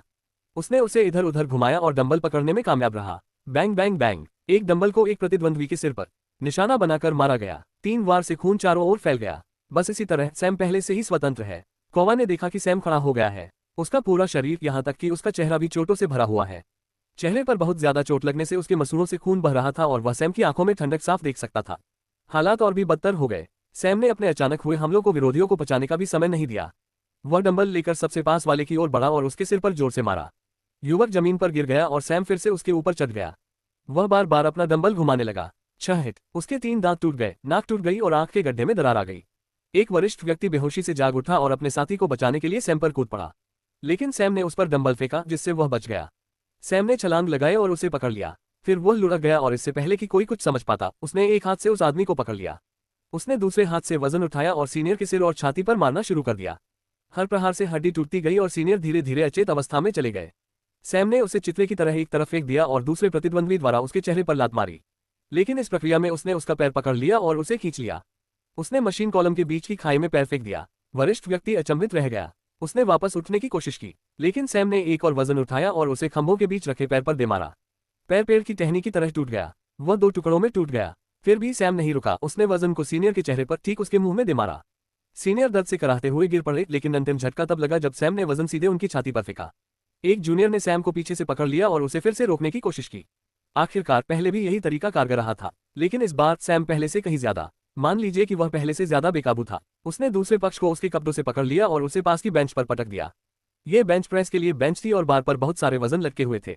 उसने दोनों तरफ से एक एक लाठी खींची और उस आदमी के चेहरे पर थपथपाए। दोनों ओर से 3-3 थप्पड़ों के बाद उसने 2 और प्रतिद्वंद्वियों पर वजन फेंका जो काफी दूर थे। सैम ने फिर बार से एक और वजन निकाला और पलटा। एक आदमी उसके पास दौड़ता हुआ आया और उसका मुंह खुला हुआ था। सैम पर चिल्लाते हुए उसने अपने हाथों में वजन लिया हुआ था। पहली बार किसी प्रतिद्वंद्वी ने वजन उठाकर सैम पर हमला करने की हिम्मत की। वह वास्तव में प्रभावित हुआ, लेकिन ये केवल 1 सेकंड तक ही चला। सैम ने वजन को क्षैतिज रूप से उस व्यक्ति के मुंह में पटक दिया और वजन पर सामने से किक मारने से पहले ऊर्ध्वाधर रूप से कूद गया। कौवा ये देखकर सिहर उठा कि बच्चा हवा में उड़ गया और बेहोश होकर जमीन पर गिर गया, जबकि उसका वजन अभी भी उसके मुंह में था और उसके हाथ का वजन भी गिर गया। सैम ने गेंद को गिरने से पहले ही पकड़ लिया और दूसरे प्रतिद्वंद्वी पर फेंका। इस बार गेंद के किनारों से उसके घुटने पर कई बार वार किया। इससे पहले कि वह दूसरे पक्ष को रोके, उसने उसके चेहरे पर वजन रखकर जोरदार तमाचा मारा। क्रो और उसके अन्य दोस्तों ने हिलने की हिम्मत नहीं की, क्योंकि सैम उन्हें एक के बाद एक पीछे धकेलता रहा, लेकिन उसने उन्हें पीछे रहकर तमाशा देखने का मौका नहीं दिया। उसने एक बारबेल उठाया जिसके एक तरफ से वजन हटा दिया गया था। वजन सिर्फ दूसरी तरफ था। उसने उसे कंधे पर रखा और उन तीनों की तरफ चल पड़ा। सैम अब तक खून से लथपथ हो चुका है और उसमें से शायद ही कुछ भी उसका बचा हो। सीनियर और जूनियर फर्श पर पड़े हैं। उनमें से ज्यादातर बेहोश हैं और जो जाग रहे हैं उन्हें भी बेरहमी से पीटा गया है। वे दर्द से कराह रहे हैं या बेहोशी में खो गए हैं। कौवा एक कदम पीछे हट गया और सैम की ओर देखने लगा। वह तुरंत कमरे से बाहर निकल जाना चाहता था। अपनी आध्यात्मिक ऊर्जा की सीमाओं के कारण वह सैम से मुकाबला करने में आश्वस्त नहीं था। सैम ने बारबेल बार को घुमाया और वजन तीनों सीनियर्स में से एक के जबड़े पर लगा। सीनियर थोड़ा घूम गया और पूरी तरह बेहोश होकर फर्श पर गिर पड़ा। सैम ने अब उसकी परवाह नहीं की और दूसरे सीनियर के साथ भी ऐसा ही किया। अब कौवा अकेला खड़ा था, पसीने से लथपथ। वह बहुत चाहता था कि फॉर्मेशन को निष्क्रिय कर दिया जाए, लेकिन ओवरराइड एक्सेस पॉइंट दूसरी तरफ है। वह कमरे से भागना चाहता था, लेकिन बाहर निकलने का रास्ता भी दूसरी तरफ है। या तो फॉर्मेशन को रोकना है या बाहर निकलना है। उसे सैम से आगे निकलना है, जो उसके हिसाब से असंभव है जब तक कि वह कुछ वास्तविक दर्द सहने के लिए तैयार न हो। तुम्हें पता नहीं है कि तुम क्या कर रहे हो। तुम पूरे स्कूल को अपना दुश्मन बना रहे हो। और सैम ने स्पष्ट खतरे की परवाह किए बिना पूछा, इस कमरे में तुम जो चाहो कर सकती हो, लेकिन एक बार जब हम बाहर आ जाएंगे तो तुम्हारा शरीर ही एकमात्र लड़ने वाला नहीं होगा। हमारे पास अपने सभी साधन उपलब्ध होंगे और तुम्हें क्या लगता है कि बाकी लोग क्या करेंगे? वे अपना बदला लेने जा रहे हैं। अगर आप इसे अभी छोड़ देते हैं तो मैं वरिष्ठों के साथ आपकी मदद करने की कोशिश करूंगा। उनमें से बहुत से लोग हैं और आप सिर्फ एक व्यक्ति हैं। हम इसे पुल के नीचे पानी की तरह जाने दे सकते हैं। और क्रो को समझ में नहीं आ रहा था कि क्या कहे। उसने पहले ही सारे कारण बता दिए थे कि सैम को उसे अकेला छोड़ देना चाहिए, लेकिन सैम को इससे कोई मतलब नहीं था, जिसका मतलब था कि अब उसकी पिटाई होने वाली है। ये सोचकर कोआ बहुत निराश हो गया। सैम उनसे एक स्तर नीचे है। तकनीकी रूप से उसका शरीर उनसे कमजोर होना चाहिए था, लेकिन सैम ने सभी को ऐसे रौंद दिया जैसे वह छोटे बच्चों से लड़ रहा हो। इससे उसे न केवल खोया हुआ महसूस हुआ, बल्कि उसे ऐसा डर भी महसूस हुआ जो उसने पहले कभी नहीं देखा था। सैम अचानक हिल गया और क्रो को समझ आ गया कि वह पूरी तरह से भ्रमित हो गया है और उसने प्रतिक्रिया देने में बहुत समय लगा दिया। सैम इंतजार करते करते थक गया और उसने बारबेल बार घुमाया। बैंग बैंग बैंग बैंग, जोरदार धमाकों की एक श्रृंखला लगी। कुछ मिनट बाद सैम अपने ऊपरी शरीर के साथ नंगे खड़ा था। पूरा शरीर लाल खून में लथपथ था और इस पर दरवाजा खुल गया। बाहर महिलाओं का एक समूह खड़ा था और उनकी शक्ल देखकर लग रहा था कि उन्होंने बस कसरत कर ली है। समूह की नेता स्पष्ट रूप से एक वरिष्ठ है। वह महिला छात्राओं को संभालने के लिए प्रभारी थी, जिनकी संख्या पुरुष छात्रों की तुलना में काफी कम है। जैसे ही दरवाजा खुला, वह मुड़ी और सैम की ओर देखने लगी। सैम क्रो के ऊपर खड़ा है, जो पिटाई के कारण हिचकी ले रहा है। सैम ने उसके बगल में थूका और एक निंदात्मक और निराश स्वर में बोला, हल्का काम। वह दरवाजे तक चला गया और उसे वहां खड़ी महिलाओं की भी परवाह नहीं थी। मेरे रास्ते से हट जाओ। सीनियर अनजाने में एक तरफ हट गया। सैम बाहर जाते समय कपड़े से खून पोंछने लगा। उसके चेहरे पर हल्की सी मुस्कान थी। अकादमी में पहला दिन वाकई बहुत अच्छा जाने वाला है। उसने इतना हंगामा मचाया कि यह सुनिश्चित हो गया कि उसका क्रूर स्वभाव और चीजों को संभालने का डरावना तरीका उसे डरा देगा। अब उसे बस अफवाहों का इंतजार करना था। उसकी प्रतिष्ठा मानकीकृत हो जाएगी। इस बीच उसे एक नई चीज पर काम करना होगा। यह उसकी भव्य योजना का एक और हिस्सा है। जैसा कि सैम ने भविष्यवाणी की थी, पहली कक्षा के दौरान उसके द्वारा सभी सीनियर्स की पिटाई करने की अफवाह जंगल में आग की तरह फैल गई। वास्तव में खबरों की गति वास्तविक जंगली आग को शर्मसार कर देगी। लेकिन खबर ज्यादातर जुआरी की अकादमी तक ही सीमित रही। पर जैसे कुछ चुनिंदा लोगों को छोड़कर बहुत से लोगों को इस स्थिति के बारे में पता नहीं था। छात्र हालांकि थोड़ा गपशप करने वाला था, लेकिन वह नहीं चाहता था कि उसकी अकादमी की प्रतिष्ठा को नुकसान पहुंचे। इसलिए उन्होंने इसे दीवारों के भीतर ही रखा। उस शाम सभी वरिष्ठ नागरिक अस्पताल में एकत्रित हुए। सैम की करतूत ने उनमें से हर एक को बेहद जटिल फ्रैक्चर के साथ छोड़ दिया। चिकित्सकों को हड्डियों और टुकड़ों को ठीक करने से पहले उन्हें व्यवस्थित करना पड़ा और उपचार चरणों में चल रहा था। एक बुजुर्ग व्यक्ति अस्पताल आया और उसने बुजुर्गों को ठंडे नजरों से देखा। उसकी नजर कौवे पर पड़ी जो शर्म से लाल हो रहा था। उसके चेहरे पर शर्म और अपराधबोध साफ झलक रहा था। अच्छा, कम से कम तुम्हें कुछ शर्म तो आती है, बुजुर्ग ने दांत पीसते हुए उपहास किया। कौवा कुछ नहीं बोला, बस चुपचाप देखता रहा। हेजिंग एक बात है, लेकिन एक जूनियर द्वारा आपकी पिटाई होना, वह भी पहले दिन। आप सभी को क्या हो गया है? जिम में प्रतिबंधों के कारण हम ठीक से मुकाबला नहीं कर पाए, एक वरिष्ठ ने हल्की आवाज में लगभग फुसफुसाते हुए कहा। लेकिन ये बात उस बुजुर्ग के तीखे कानों से बच नहीं पाई। तुम्हें इस बहाने को देने में शर्म आनी चाहिए, यहाँ तक कि खुद से भी। वह एक जूनियर है और तुमसे एक साधना स्तर पीछे है। तुममें से ज्यादातर लोग शुद्ध योद्धा हैं, जबकि वह एक योद्धा जादूगर है। क्या तुम लोगों को इसमें स्पष्ट लाभ नहीं मिलना चाहिए? क्या तुम्हारे शरीर उससे ज्यादा प्रशिक्षित नहीं होने चाहिए? क्रो ने कुछ सेकंड के लिए अपनी आंखें बंद की और सैम के भयानक शरीर को याद किया। हर जगह जख्मों से भरा हुआ, चाकू, कट और कुंद हथियारों के निशान। वह उन सभी के निशान देख सकता था। उसके दिमाग में एक विचार आया, ऐसा हो ही नहीं सकता कि हमारे शरीर को उसके शरीर से अधिक प्रशिक्षण से गुजरना पड़ा हो। उसे इस बात का पूरा यकीन है, लेकिन वह बड़े भाई के सामने यह बात खुलकर कहने की हिम्मत नहीं जुटा पाया। आप में से हर किसी को ऐसी चोटें लगी हैं जो अकादमी के चिकित्सकों के लिए भी बिल्कुल नहीं है। उन्हें पता है कि आपका इलाज कैसे करना है, लेकिन इसमें कुछ समय लगेगा। ठीक होने के दौरान तुमने जो कुछ किया है उस पर विचार करो। जहां तक तुम्हारी सजा का सवाल है, तुम सभी पर अकादमी के 20,000 सोने के सिक्के बकाया हैं। तुम या तो सीधे पैसे दे सकते हो, मिशन पूरा कर सकते हो और अकादमिक क्रेडिट के साथ क्षतिपूर्ति कर सकते हो। वह तुरंत वहां से चला गया और उसने सीनियर्स के चेहरे पर सदमे और दर्द को देखने की भी जहमत नहीं उठाई। जहां तक जूनियर्स की बात है जो अस्पताल में है, उसने उनसे मिलने की जहमत नहीं उठाई। उसे डर है कि जब वह उनसे भिड़ेगा तो शायद वह अपने गुस्से पर काबू नहीं रख पाएगा और शायद उनकी पिटाई भी कर सकता है। वे पहले दिन ही ऐसी लड़ाई में शामिल होने के बारे में क्या सोच रहे थे? बेशक एक नया छात्र है जिसके साथ उसे अभी भी बात करनी है। जब वह अपने कार्यालय पहुंचा तो सैम पहले से ही वहां इंतजार कर रहा था। तो आप नए पटाखे हैं जो हाल के दिनों में बहुत शोर मचा रहे हैं। सैम ने बिना उत्तर दिए उसकी ओर देखा। आप अकादमी द्वारा स्वीकार किए गए पहले अनुशंसित उम्मीदवार हैं। यह अकादमी की निष्पक्षता की प्रतिष्ठा पर एक धब्बा है। इसके अलावा आपका क्षेत्र की हर दूसरी अकादमी से झगड़ा है। अब पूरा क्षेत्र यही सोचता है कि तुम जो सारी परेशानियां पैदा कर रहे हो, वह अकादमी द्वारा ही आयोजित की जा रही है। जल्दी या बाद में बाकी छात्रों को भी इसका खामियाजा भुगतना पड़ेगा। कोई यह सोच सकता है कि आप इसका विरोध करने के लिए छात्रों से मित्रता करने का प्रयास करेंगे और जो भी ऐसा करेगा वह मूर्ख निकलेगा, क्योंकि आप अपने साथियों और वरिष्ठों दोनों को ही हरा देंगे। आखिर तुम्हारे साथ समस्या क्या है? सैम ने कोई जवाब नहीं दिया। वह गहरी सोच में डूब गया, जैसे वह सचमुच सोच रहा हो कि उसके साथ क्या गलत हुआ है। बुजुर्ग ने उसे खाली भाव से देखा। सवाल तो बयानबाजी वाला था, लेकिन सैम के हाव भाव ने उसे हैरान कर दिया। ईमानदारी से कहूं तो मैं खुद को रोक नहीं सका। क्या अब जब मैं पीछे मुड़कर देखता हूं तो मुझे एहसास होता है कि मैं इसे और भी सरल तरीके से संभाल सकता था, लेकिन मैं खुद को रोक नहीं सका। मुझे लगा कि मैं इसे बहुत ही उच्च प्रोफाइल तरीके से करना चाहता हूं।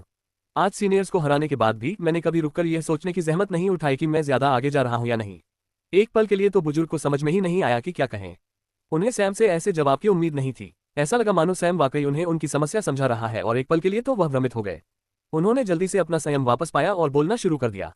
ऐसा क्यों? उसने शांति से पूछा। सैम ने थोड़ा गुनगुनाते हुए कहा, क्योंकि मुझे इसकी कोई परवाह नहीं है, इसीलिए। एल्डर का चेहरा बदल गया। उसे समझ आ गया कि क्या हुआ है और उसका चेहरा गुस्से से लाल हो गया। उसने सैम की तरफ उंगली उठाई और चिल्लाने ही वाला था, लेकिन सैम ने बीच में ही टोक दिया। मुझे नहीं पता कि मुझसे यहाँ क्यों सवाल पूछे जा रहे हैं, सीनियर्स ने ही इसकी शुरुआत की है। मुझे यकीन है कि जिम में कोई रिकॉर्डिंग डिवाइस लगी होगी, आप जांच कर सकते हैं। उन्होंने ही पहला कदम उठाया और मैंने नियमों का ठीक से पालन किया। उन्होंने मुझ पर भी हमला किया। मैं एक नया छात्र हूँ, आप मुझसे क्या उम्मीद करते हैं? इसे चुपचाप सह लूं, ऐसा नहीं होने वाला। अगर तुम्हें मुझसे कोई परेशानी है तो मुझे स्कूल से निकाल दो, मुझे इससे कोई फर्क नहीं पड़ता। इसके साथ ही सैम उठकर चला गया। सैम ने जो किया उसके कारण बाकी दिन की कक्षाएं रद्द कर दी गई हैं और यह उसके लिए अच्छा है, क्योंकि वह अपना अगला बड़ा काम करने वाला है। उस रात सैम और व्हाइट अभी भी इलाके के लोगों के बीच चर्चा का विषय बने हुए हैं। शहर में हर कोई इस बारे में बात कर रहा है, और जब वे इस चर्चा के बीच में थे तो कुछ पुरानी अफवाहों के विषय ने उनका ध्यान आकर्षित किया। बिल्डिंग शहर के बाहर और जंगल के किनारे पर थी। के चारों ओर कुछ प्रकाश स्तंभ हैं और वे सभी एक ही समय में चमकने लगे। की दीवारों पर विभिन्न स्थानों पर कुछ प्रकाश उपकरण रखे गए हैं और वे सभी एक ही समय में चमकने लगे। ऐसा लग रहा था कि अचानक से सुर्खियों में आ गया है, और ऐसा वास्तव में हुआ भी। यह आकर्षक है और इसने बहुत से लोगों का ध्यान अपनी ओर आकर्षित किया है। लेकिन बात यही खत्म नहीं होती। के कारण जो अगली बात हुई उसने उन लोगों को भी अधिक ध्यान देने के लिए मजबूर कर दिया जिन्होंने पहले इसकी परवाह नहीं की थी। बड़े महलनुमा भवन से रोशनी की धारा निकलकर अलग अलग दिशाओं में उड़ रही थी। दर्जनों बड़ी छोटी रोशनियां तेज गति से आगे बढ़ रही थीं, लेकिन वे वास्तव में लाइट नहीं हैं, बल्कि वे धातु से बनी पक्षी कठपुतलियां हैं जो सामान्य पक्षियों के आकार की हैं। उनमें से कुछ कबूतरों की तरह दिखते थे, कुछ कौवे की तरह, कुछ तोते की तरह। ऐसे कई पक्षी हैं और हर किस्म का आकार अलग अलग है। वे सभी शहर की ओर उड़ गए और कबूतर सबसे पहले उतर गए। प्रत्येक नागरिक जो दिव्य विमान साधक के साधना स्तर का है, उसे कबूतर मिलना शुरू हो गया। कठपुतलियां उनके सामने धीरे धीरे मंडराती थीं और उस रात के समय में कठपुतलियां एक गर्म सुनहरी रोशनी से चमक रही थीं और वे नजदीक से देख सकते थे कि यह चमक कैसे आ रही है। पक्षी के प्रत्येक भाग की रूपरेखा को उभारा गया है। वे पंखों के पैटर्न, आंखें, पंखों के बीच के अंतराल, पंख, पंजे और चोंच को स्पष्ट रूप से देख सकते हैं। ये सभी सुनहरी चमक से उभारे गए हैं। वे अत्यंत सुंदर लग रहे थे। किसानों ने अपने हाथ आगे बढ़ाए और कबूतर धीरे से उन पर उतर गए और अगले ही पल दो चीजें हुई। पक्षी की गर्दन से एक धातु की पट्टी गिर गई और उसकी चोंच खुल गई और उसमें से एक छोटी सी चमकती हुई पुस्तक बाहर आ गई। किसानों ने बैंड और स्क्रॉल को पकड़ लिया। वे सामग्री पढ़कर दंग रह गए। नमस्ते शैक्षणिक क्षेत्र के मेरे साथी निवासी, मैं जोकर हूँ, हब का मालिक। एक नया प्रतिष्ठान जो शहर के ठीक बाहर चमक रहा है। हब को इस क्षेत्र के लिए गतिविधि का एक प्रभावी केंद्र बनने के लिए बनाया गया है। यह एक ऐसा स्थान है जहां आप व्यापार कर सकते हैं, प्रशिक्षण ले सकते हैं, अपने दोस्तों के साथ घूम सकते हैं, नए दोस्त बना सकते हैं, मनोरंजन कर सकते हैं, नए व्यंजन खा सकते हैं, सुझावों का आदान प्रदान कर सकते हैं और बहुत कुछ कर सकते हैं। ये वह जगह है जहां एक किसान को हर वो चीज मिलती है जिसकी उसे जरूरत हो सकती है। कल इसका भव्य उद्घाटन है और मुझे उम्मीद है कि आप आ सकेंगे। कल इसका भव्य उद्घाटन है और हमारी हर सेवा भारी छूट पर उपलब्ध होगी। स्वागत उपहार के रूप में मैं आपको वह कठपुतली भेंट कर रहा हूं जो अभी आपके पास है। मुझे यकीन है कि आपको ये पसंद आएगी। कल मिलते हैं। जोकर। पत्र ने प्रत्येक प्राप्तकर्ता को मोहित कर लिया, उससे भी अधिक उन्हें कठपुतलियों ने मोहित कर लिया। जैसे ही उन्होंने पत्र लिखना समाप्त किया, स्क्रॉल और कठपुतली दोनों से सुनहरी चमक गायब हो गई और एक सूचना उनके दिमाग में आ गई। ये वह संबंध है जो कठपुतलियों ने उनके साथ स्थापित किया है। जहां सामान्य नागरिक कबूतरों के साथ आए संदेश से मोहित हो जाते हैं, वहीं छोटे व्यवसाय और प्रतिष्ठित किसान बड़े आकार के पक्षी खरीदते हैं। कौवे और कौवे, शहर के पहरेदारों को बड़े पक्षी मिले, पहरेदारों के कप्तान को उल्लू मिला। सिर्फ उन्हें ही नहीं, बल्कि ये पक्षी हर अकादमी में छात्रों और प्रशिक्षकों के पास भी गए। छात्रों को कौवे मिले और शिक्षकों को छोटे आकार के चील। जितना ऊंचा स्थान होगा पक्षी उतना ही बड़ा होगा। पल जो अपने आंगन में बैठी है, वह भी अपने हाथ में पक्षी को देख रही है।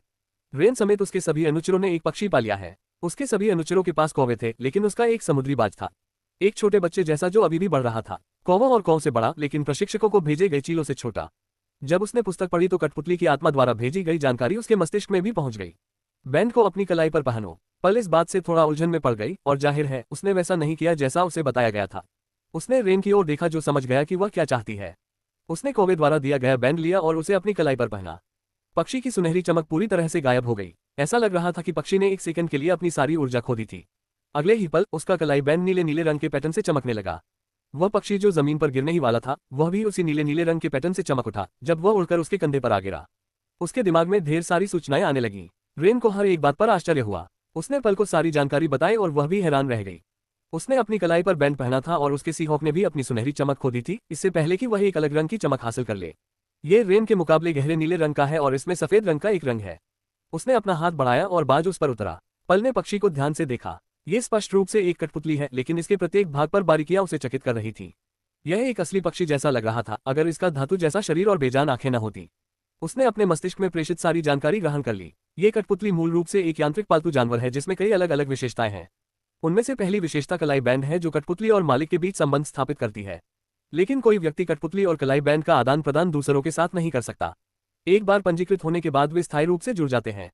दूसरी विशेषता यह है कि मालिक कठपुतलियों को सिर्फ अपने विचारों से नियंत्रित कर सकते हैं। वे कठपुतलियों को जो भी करना चाहे करने का आदेश दे सकते हैं और कठपुतली के सभी कार्यों को उसी तरह से एक्सेस किया जा सकता है। जहां तक इसकी विशेषताओं की बात है उनमें से एक है स्काउटिंग। कठपुतली का इस्तेमाल हवाई स्काउट के रूप में किया जा सकता है। इसमें एक अंतर्निहित तंत्र है जो इसे अदृश्य और आध्यात्मिक इंद्रियों के प्रति प्रतिरोधी बना देगा जो पर्याप्त रूप से मजबूत नहीं है। ये कलाई बैंड को लाइव फीड प्रदान करेगा और वे इसे होलोग्राफिक स्क्रीन के माध्यम से देख सकते हैं। वे इसे रिकॉर्ड भी कर सकते हैं लेकिन रिकॉर्डिंग क्रिस्टल पक्षी के शरीर के भीतर है। वे इसे बदल सकते हैं। एक अन्य विशेषता कुरियर के बारे में है। वे कठपुतली को एक स्थान अंकित कर सकते हैं और इससे कोई फर्क नहीं पड़ता कि वे इसे कहां छोड़ते हैं जब तक यह उसी ग्रह पर है। पक्षी वहां अपना रास्ता खोज लेगा, इसलिए यह एक अच्छा संदेशवाहक लड़का हो सकता है। फिर हमले की विशेषताएं हैं। चोंच से निकलने वाली ऊर्जा किरणें सबसे बुनियादी हैं। उन्हें बस कठपुतली में ऊर्जा चार्ज करनी थी। कठपुतलियों को उनके तत्वों के अनुकूल होने के लिए प्रोग्राम किया गया है। तो मोती के लिए ये जल तत्व ऊर्जा है। ऊर्जा किरणों के अलावा ऊर्जा तालोन हमले भी हैं। तालोन को मौलिक ऊर्जा के साथ सुपरचार्ज किया जाएगा और जब वे लक्ष्य पर उतरेंगे तो लक्ष्य पर ऊर्जा क्षरण की उच्च संभावना है। इसके बाद पंखों पर वार, शारीरिक चोट से हमला और आत्मा विनाश भी होता है। पक्षी नियमित रूप से खोजबीन करने के लिए वातावरण से पर्याप्त ऊर्जा एकत्र कर लेते हैं, लेकिन हमला करने के लिए मालिकों के लिए बेहतर है कि वे स्वयं ही उन पर हमला करें, क्योंकि पक्षियों को हमला करने के लिए पर्याप्त ऊर्जा एकत्र करने में बहुत अधिक समय लगेगा। और एक अंतिम आक्रमण है। वे पक्षी के शरीर में अपना विशेष हमला रिकॉर्ड कर सकते हैं। हमला शिलालेख में कैद हो जाएगा और पक्षी आदेश पर उसे छोड़ सकेगा। पल पक्षी की विशेषताओं से बहुत प्रभावित हुआ। इससे उसकी आंखें एक बिल्कुल नई दुनिया के सामने खुल गईं जिसकी उसने कभी कल्पना भी नहीं की थी। उसके बगल में वाइट भी अपने पक्षी को देख रहा है। उसका पक्षी भी रेवन से बड़ा है, लेकिन सीहॉक की बजाय वह बाज जैसा दिख रहा था। आकार पल के सीहॉक के समान ही है। उसका रंग किसी भी मौलिक रंग से चमकता नहीं है। यह तटस्थ सफेद है जो उसके मौलिक आत्मीयता की कमी को दर्शाता है। क्या आपको ये पसंद है? पल ने नकाबपोश आदमी से पूछा। वाइट ने अपने हाथों में पक्षी को देखा और सिर हिलाया। हाँ, लेकिन मुझे आश्चर्य है कि कौन इतना खर्चीला है कि निमंत्रण के साथ उपहार के रूप में ये दे सकता है। मुझे नहीं मालूम, लेकिन मैं जानता हूं कि जिस किसी को भी यह निमंत्रण मिला है वह कल इस स्थान पर अवश्य आएगा। मैं निश्चित रूप से इसमें भाग लूंगा। बाकी के बारे में मुझे नहीं पता। वाइट ने पक्षी की उड़ान क्षमता का परीक्षण करते हुए कहा। केवल छात्र और नागरिक ही नहीं है जो इस बारे में चिंतित है। इस समय प्रत्येक अकादमी में सभी प्रशिक्षक, वरिष्ठ और डीन अपनी अकादमियों में मिल रहे थे। जुआरी अकादमी में डीन, जो लंबे समय से किसी भी बैठक में नहीं आए हैं, वर्तमान में बैठक के प्रमुख के रूप में अपनी सीट पर बैठे हैं। वे बच्चों की तरह कुर्सी पर पैर ऊपर करके बैठे हैं। उनकी घनी सफेद दाढ़ी थी और उनके लंबे सफेद बाल उनके सिर के ऊपर एक बन में बंधे हुए थे। उनके कपड़े ज्यादातर अस्त व्यस्त थे। उसने अपनी कठपुतली को नियंत्रित किया और उसे पूरे कमरे में उड़ाया। उसकी आंखों में असली उत्साह था, बिल्कुल वैसे ही जैसे कोई बच्चा तब व्यवहार करता है जब उसे अपना पहला रिमोट कंट्रोल खिलौना मिलता है। डीन, कृपया इसे बंद करें। ये हमें चर्चा से विचलित कर रहा है। डीन ने बोलने वाले बुजुर्ग की ओर देखा और हार मानकर अपना सिर हिलाया। उसने पक्षी को अपने सामने मेज पर उतारा। उनकी कठपुतली बाकी छात्रों, प्रशिक्षकों और बड़ों से बिल्कुल अलग है, क्योंकि इसे एक वास्तविक दिव्य जानवर की छवि के आधार पर बनाया गया था। सटीक रूप से कहें तो एक गोल्डन सन क्रो की तरह। ये कमरे में मौजूद किसी भी पक्षी से बड़ा है। बुजुर्गों के पास अगला बड़ा आकार था। उन सभी के पास कोंडोर जैसे दिखने वाले पक्षी थे। प्रशिक्षकों को कुछ बड़े बाज और बाज मिले। तो आप किस बारे में बात करना चाहते हैं? डीन ने पक्षी के पंखों से खेलते हुए पूछा। वह बिल्कुल एक बच्चे की तरह है जो ये देखने की कोशिश कर रहा है कि ये जोर उसके हाथों में होने पर कैसे हिलते हैं। बड़े ने आह भरकर कहा। मूल रूप से हमारी बैठक नए छात्र सैम के साथ इस मुद्दे को संभालने के लिए आयोजित की गई थी। वह लड़का जिसे अनुशंसित उम्मीदवार के रूप में लिया गया था। डीन, हमने कभी भी किसी को सिफारिश के जरिए अकादमी में स्वीकार नहीं किया। हमने अब ऐसा क्यों किया? क्योंकि यह सिफारिश किसी ऐसे व्यक्ति की है जिसे हम अस्वीकार नहीं कर सकते। क्या उसने कोई नियम तोड़ा है? बिल्कुल नहीं, लेकिन तो क्या? बच्चों को छोड़ दो। अब तक हम इसी तरह से स्थिति को संभालते आए हैं। यहाँ अद्वितीय प्रतिभाएं और विलक्षण प्रतिभाएं थीं। वे सभी अपने अपने तरीके से व्यवहार करते थे और हम उन्हें अनदेखा कर देते थे, सिर्फ इसलिए कि यह आदमी उस तरह से व्यवहार कर रहा है जिसकी आपने कभी कल्पना भी नहीं की थी। क्या आपको लगता है कि हमें अपना तरीका बदलना चाहिए और उस पर दबाव डालना चाहिए? हाँ, वह इस पीढ़ी के कुछ अन्य प्रतिभाशाली खिलाड़ियों को नष्ट कर सकता है, लेकिन इसका मतलब ये भी है कि हम उन वास्तव में लचीले प्रतिभाशाली खिलाड़ियों का स्वागत करेंगे जो उसके दबाव का इस्तेमाल धार के रूप में करते हैं। अन्य अकादमियों के अड़ियल लोगों की तरह व्यवहार न करें। जब तक वह कोई नियम नहीं तोड़ता तब तक उससे परेशान मत होइए। बस यही बात है। बुजुर्गों को समझ में नहीं आ रहा था कि क्या कहें। डीन ने उनकी बहस को पूरी तरह खत्म कर दिया। वाइस डीन, जिन्हें प्रथम एल्डर भी कहा जाता है, ने अंत में अपनी बात रखी। ठीक है, अनुशासनात्मक वरिष्ठ अधिकारी ने उसे पहले ही चेतावनी दे दी है। आइए हम निरीक्षण करते रहें और जैसा कि डीन ने कहा है, अगर वह वास्तव में नियमों के विरुद्ध जाता है तो हम उससे निपटेंगे। अब दूसरी बात पर बात करते हैं। पक्षी कठपुतलियां और हब नामक स्थान। मैं कल वहां जाना चाहता हूं।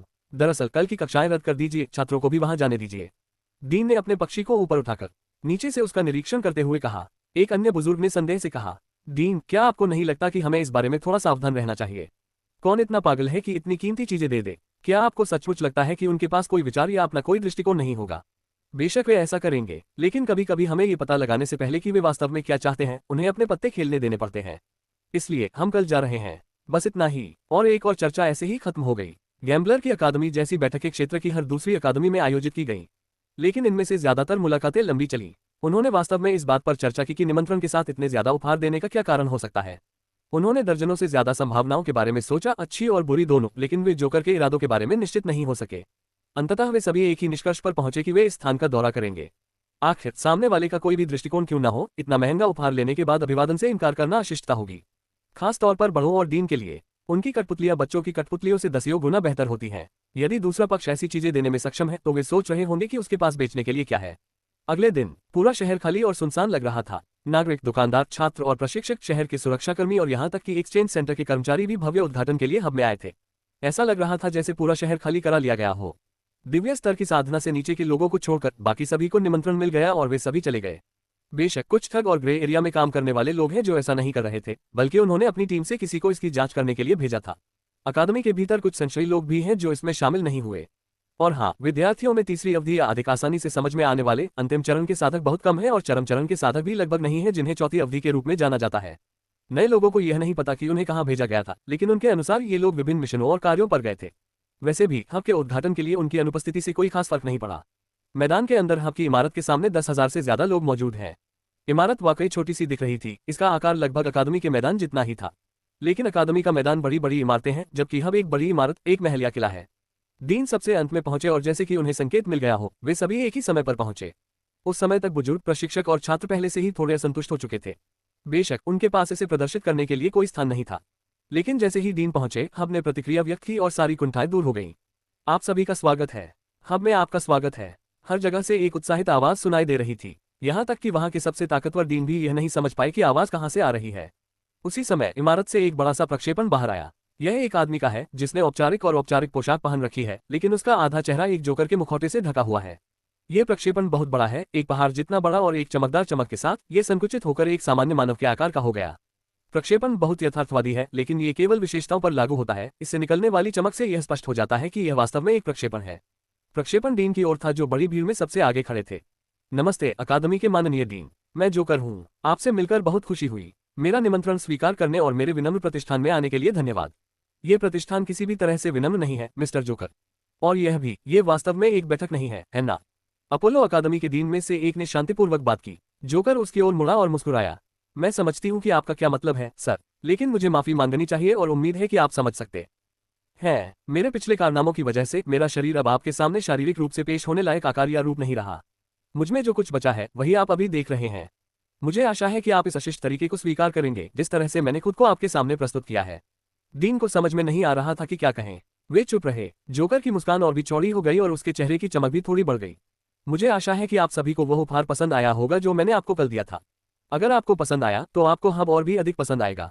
मेरे हब में आपका स्वागत है। जैसे ही उसने कहा, हब के विशाल पत्थर के दरवाजे खुल गए और एक तेज रोशनी चमक उठी। शुद्ध ऊर्जा से बने कुछ पक्षी उड़कर बाहर आए और एक रोशनी में फूट पड़े जो एक शब्द में बदल गई। केंद्र। कम से कम इतना तो कहा ही जा सकता है कि इसकी शुरुआत बहुत शानदार है। डीन ने इसके बारे में ज्यादा नहीं सोचा, सिवाय गैम्बलर अकादमी के डीन के। बूढ़ा आदमी बस ताली बजाने और जोर से जयकार करने से चूक गया। वे धीरे धीरे अंदर गए और अंदर की सारी चीजें देखकर दंग रह गए। जोकर की छवि उनके सामने हवा में तैर रही थी, फर्श से बस कुछ इंच ऊपर। उसने अपनी उंगलियां चटकाई और गलियारे के दोनों ओर कई चमके दिखाई दी। गलियारे के दोनों ओर जो भिनभिनाती हुई मशीनें आप देखते हैं, उन्हें मैं आर्केड मशीन कहता हूं और इस स्थान को आर्केड कहा जाता है, जो हब का सबसे पहला भाग है। यहाँ लोग ऐसे खेल खेल सकते हैं जिसमें उनके कौशल का उपयोग करना शामिल है। आपके दाहिने उदाहरण में पहला खेल एक शूटिंग गेम है। एक व्यक्ति को बस उस प्लेटफॉर्म पर खड़ा होना है और हेलमेट और बॉडी सूट पहनना है जो खेल से जुड़ा था। लक्ष्यों के साथ एक होलोग्राफिक स्क्रीन दिखाई देगी और व्यक्ति अपनी हमला शैली के आधार पर उस सूट के माध्यम से अपने हमलों का अनुकरण कर सकता है। खैर, स्पष्टीकरण बहुत लंबा है। हम आपके छात्रों में से किसी को बुला सकते हैं और वे सीधे प्रदर्शन कर सकते हैं। बस एक पल रुको। जोकर गायब हो गया और पीछे की ओर छात्रों की भीड़ के बीच में पुनः प्रकट हुआ और वे ये भी नहीं देख पाए कि दरवाजे के अंदर क्या है। उसने चारों ओर देखा और पूछा, आप में से कौन लंबी दूरी की गोलीबारी से संबंधित हमले करता है? छात्र आश्चर्यचकित हो गए और उन्होंने कोई प्रतिक्रिया नहीं दी, लेकिन उनमें से एक छात्र इतना तेज था कि उसने अचंभे में अपना हाथ उठा दिया। बहुत बढ़िया, मेरे साथ आओ। जोकर के प्रोजेक्शन ने उस लड़के के हाथ को छुआ और वे दोनों गायब हो गए। वे डीन के सामने फिर से प्रकट हुए। मुझे एक मिला। जोकर ने उस बच्चे को तुरंत निर्देश दिया जो सभी डीन को एक ही स्थान पर देखकर बुरी तरह डर गया था कि वह बॉडी सूट और हेलमेट पहने। अब जब आप होलोग्राफिक स्क्रीन पर प्रोजेक्टाइल देखते हैं तो कल्पना करें कि आप हमला कर रहे हैं, इससे कोई फर्क नहीं पड़ता कि यह किस तरह का लंबी दूरी का हमला है। यदि आप एक जादूगर हैं तो बस अपना हाथ बढ़ाएं और हमला करें जैसे आप आमतौर पर करते हैं। यदि आप एक तीरंदाज हैं तो बस कल्पना करें कि आपके हाथ में एक धनुष और तीर है और हमला करने के लिए अपनी ऊर्जा को सूट में डालें। किसी भी चीज को नष्ट करने की चिंता मत करो, बस आगे बढ़ो और इसे करो। बच्चे को समझ में नहीं आया कि क्या हो रहा है, लेकिन उसने सिर्फ सिर हिलाया और तैयार हो गया। एक बहुत ही जीवंत होलोग्राफिक स्क्रीन दिखाई दी। ये बहुत बड़ी है और लगभग यथार्थवादी लग रही थी। यह एक जंगल की सेटिंग है जहां से एक पक्षी उड़ रहा है। छात्र ने अपने हाथ को निशाना बनाया और अग्नि तत्व की ऊर्जा को प्रवाहित किया। वह आग का गोला फेंकने वाला था और जब उसने हमला किया तो उसके हाथ से आग निकलने के बजाय ऊर्जा सूट द्वारा फैल गई। छात्र हैरान रह गया और यह उलझन तब सदमे और विस्मय में बदल गई जब आभासी स्क्रीन पर आग का एक गोला दिखाई दिया जिसने पक्षी को नीचे गिरा दिया, उसे जलाकर राख कर दिया। केवल छात्र ही नहीं, डीन का आश्चर्य और भी बड़ा है और ये तब और बढ़ गया जब उस बच्चे ने कुछ और हमले किए तथा कुछ और पक्षियों को मार गिराया। ये खेल लंबी दूरी के हमलावरों की प्रतिक्रिया की गति और ऊर्जा संरक्षण का अभ्यास करने के लिए बनाया गया है। मुझे यकीन है कि चाहे वे किसी भी स्तर पर हों, वे हमेशा उन क्षेत्रों में कुछ सुधार कर सकते हैं। इस शूटिंग गेम की तरह ही सभी प्रकार के लड़ाकों के लिए उपयुक्त अन्य गेम भी हैं। हाथ से हाथ की लड़ाई में माहिर योद्धा, भाला चलाने वाले, तत्व उपयोगकर्ता, संरचना विशेषज्ञ, शिलालेख मास्टर, तलवारबाज, चाकू फेंकने वाले, यहाँ तक कि ऐसे लोगों के लिए भी गेम है जो सिर्फ बड़े पत्थर उठाकर दूसरे लोगों पर फेंकते हैं। डीन सैकड़ों मशीनों को देख रहे हैं जो क्षेत्र में पंक्तिबद्ध और व्यवस्थित है। प्रत्येक मशीन अलग अलग आकार की है और जब वे सक्रिय होती हैं तो वे एक अलग प्रकार का प्रक्षेपण और इंटरफेस दिखाती हैं। वे कैसे काम करते हैं? क्या आपने उन्हें स्वयं बनाया है? एक डीन ने पूछा। जोकर मुस्कुराया और कहा, मैं यह उत्तर नहीं दे सकता कि वे कैसे काम करते हैं। ऐसा नहीं है कि मैं उनके काम करने के तरीके को लेकर बहुत अधिक गुप्त हूं, मैं उनमें से अधिकांश को प्रकट कर सकता हूं, लेकिन इसमें बहुत अधिक समय लगता है और यह बहुत जटिल है। और हाँ, यह वास्तव में मेरे द्वारा बनाया गया है। ये वास्तव में मेरे एक शोध का परिणाम है। सभी डीन के कान खड़े हो गए जब उन्होंने उसके शब्द सुने, खासतौर पर जब बायो प्रोडक्ट शब्द का इस्तेमाल किया गया। हर कोई गहरी सोच में डूब गया, लेकिन उसने इसे जाहिर नहीं किया। खैर, एक को छोड़कर सभी ने ऐसा किया। मैं एक कोशिश करना चाहता हूँ। आप क्या सलाह देंगे? वैसे मैं एक लड़ाकू हूँ, एक गर्म खून वाला लड़ाकू। हर पहलू से। जुआरियों की अकादमी के डीन ने अपना हाथ उठाया और अपने पैरों पर कूद पड़े, जैसे कि उन्हें डर हो कि वह जोकर का ध्यान आकर्षित नहीं कर पाएंगे। डीन ने बच्चों की तरह व्यवहार किया। जोकर ने बस मुस्कुरा कर पूछा, अच्छा, क्या आप वास्तविक गेम खेलना पसंद करेंगे सर? उस डेमो संस्करण के बजाय जिसे छात्र ने अभी खेला है। ये वास्तविक खेल नहीं है। नहीं सर, मैंने तो बस आप लोगों को दिखाने के लिए एक प्री प्रोग्राम डेमो खेला है। अगर आप असली गेम खेलेंगे तो आप इसे खेलने वाले पहले व्यक्ति होंगे। डीन की आंखें चमक उठी और वह मुट्ठी बांधकर ऊंची छलांग लगाने लगा। बेशक, मैं असली गेम खेलूंगा। आप डेमो को अन्य हारने वालों के लिए छोड़ सकते हैं। जोकर ने कोई जवाब नहीं दिया और डीन को दूसरी मशीन की ओर निर्देशित किया। इस मशीन के बीच में एक मंच है और इसके चारों ओर खंभों का एक समूह है। जोकर और डीन मंच पर गए। डीन के मंच पर खड़े होने के बाद जोकर ने अपनी उंगलियां चटकाईं।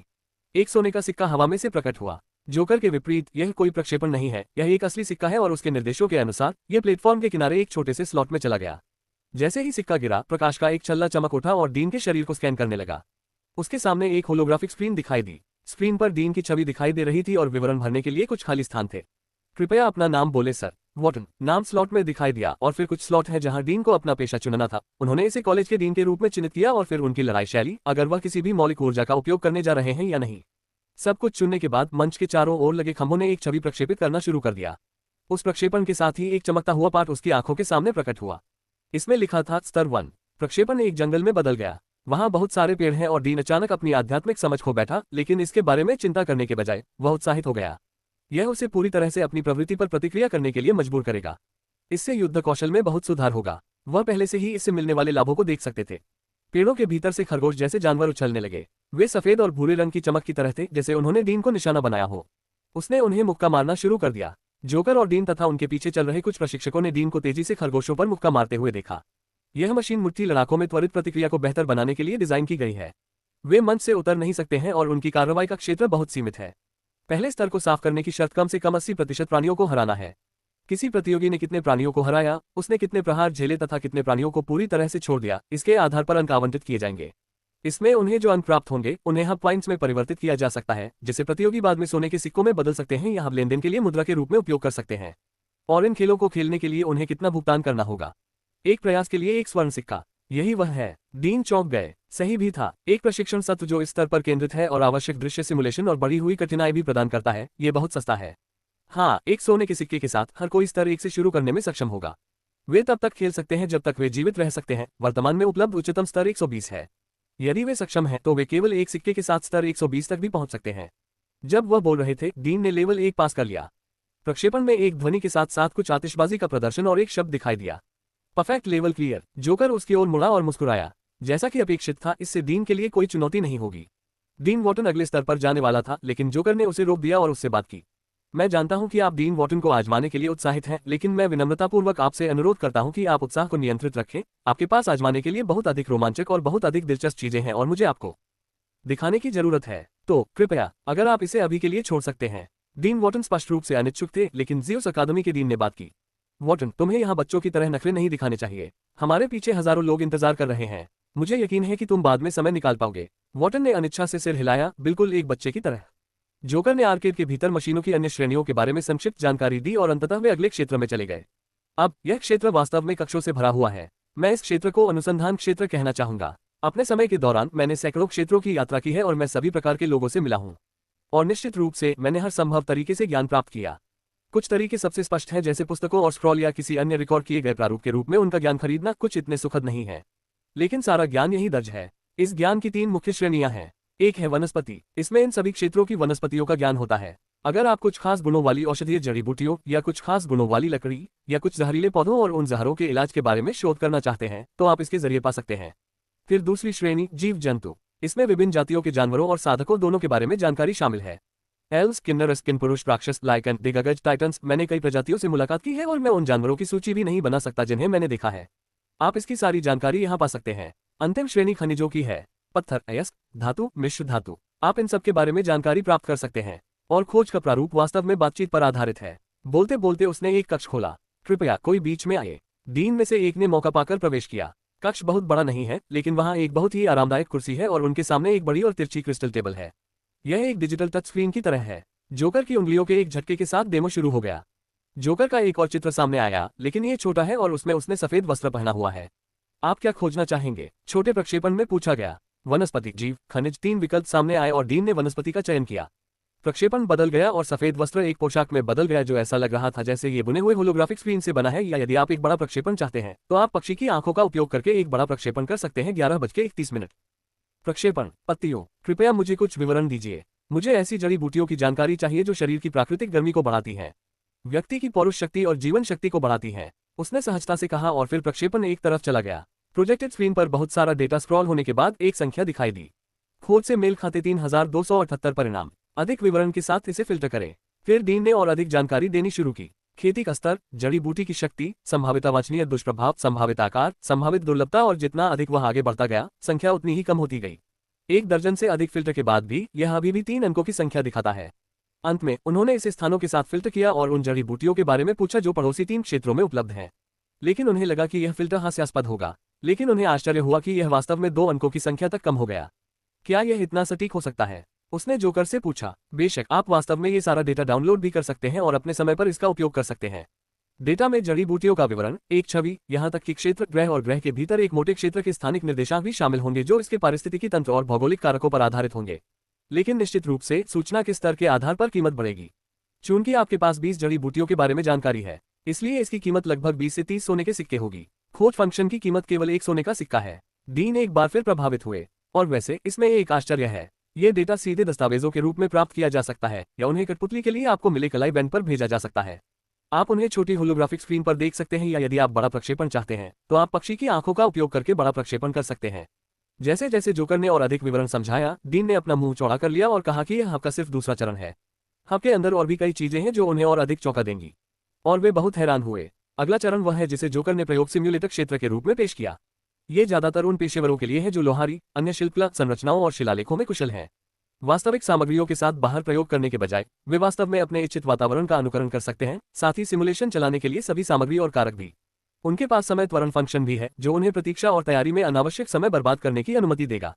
इनकी लागत पहले 2 चरणों की तुलना में बहुत अधिक है, लेकिन फिर भी इन्हें सस्ता माना जाता है। सिमुलेशन अनुभाग डीन और प्रशिक्षकों के लिए पहले से ही काफी चौंकाने वाला था। उनमें से आधे लोग साइड प्रोफेशन में विशेषज्ञ हैं और वे खुद को इसे जांचने से रोक नहीं पाए। जोकर ने निश्चित रूप से उन्हें रोकने की जहमत नहीं उठाई। उसने बस उन्हें वहां खेलना शुरू करने दिया। केवल डीन और कुछ बड़े बुजुर्ग ही उसके पीछे चले गए। अब केवल 2 क्षेत्र बचे हैं। एक और सिमुलेशन क्षेत्र है, लेकिन ये कारीगरों या अन्य मास्टर्स के लिए नहीं है। ये शुद्ध युद्ध सिमुलेशन है। आप यहाँ सिस्टम से खुद को जोड़ सकते हैं और आप किसी भी परिदृश्य का अनुकरण कर सकते हैं जब तक कि आप इसे स्पष्ट बाधाओं और मीट्रिक के साथ इमेज कर सकते हैं। आप युद्ध को जितनी बार चाहें उतनी बार दोहरा सकते हैं। लेआउट उसके आधार पर शारीरिक रूप से बदल जाएगा। बेशक क्षेत्र थोड़ा सीमित है, इसलिए आप केवल एक निश्चित सीमा तक ही कल्पना कर सकते हैं। जब जोकर ने समझाया तो डीन थोड़ा उलझन में पड़ गए। आपका मतलब है ये किसी भी चीज का अनुकरण कर सकता है? जानवरों, प्राकृतिक कारकों, सभी प्रकार के चर सहित?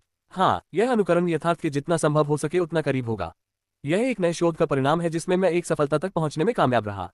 इस स्थान का वास्तुशिल्पीय डिजाइन फर्श, छत और स्तंभों में लगे पत्थरों को रूपांतरित करने और बहुत ही सटीक विवरण के साथ भूभाग का पत्थर संस्करण बनाने की अनुमति देता है।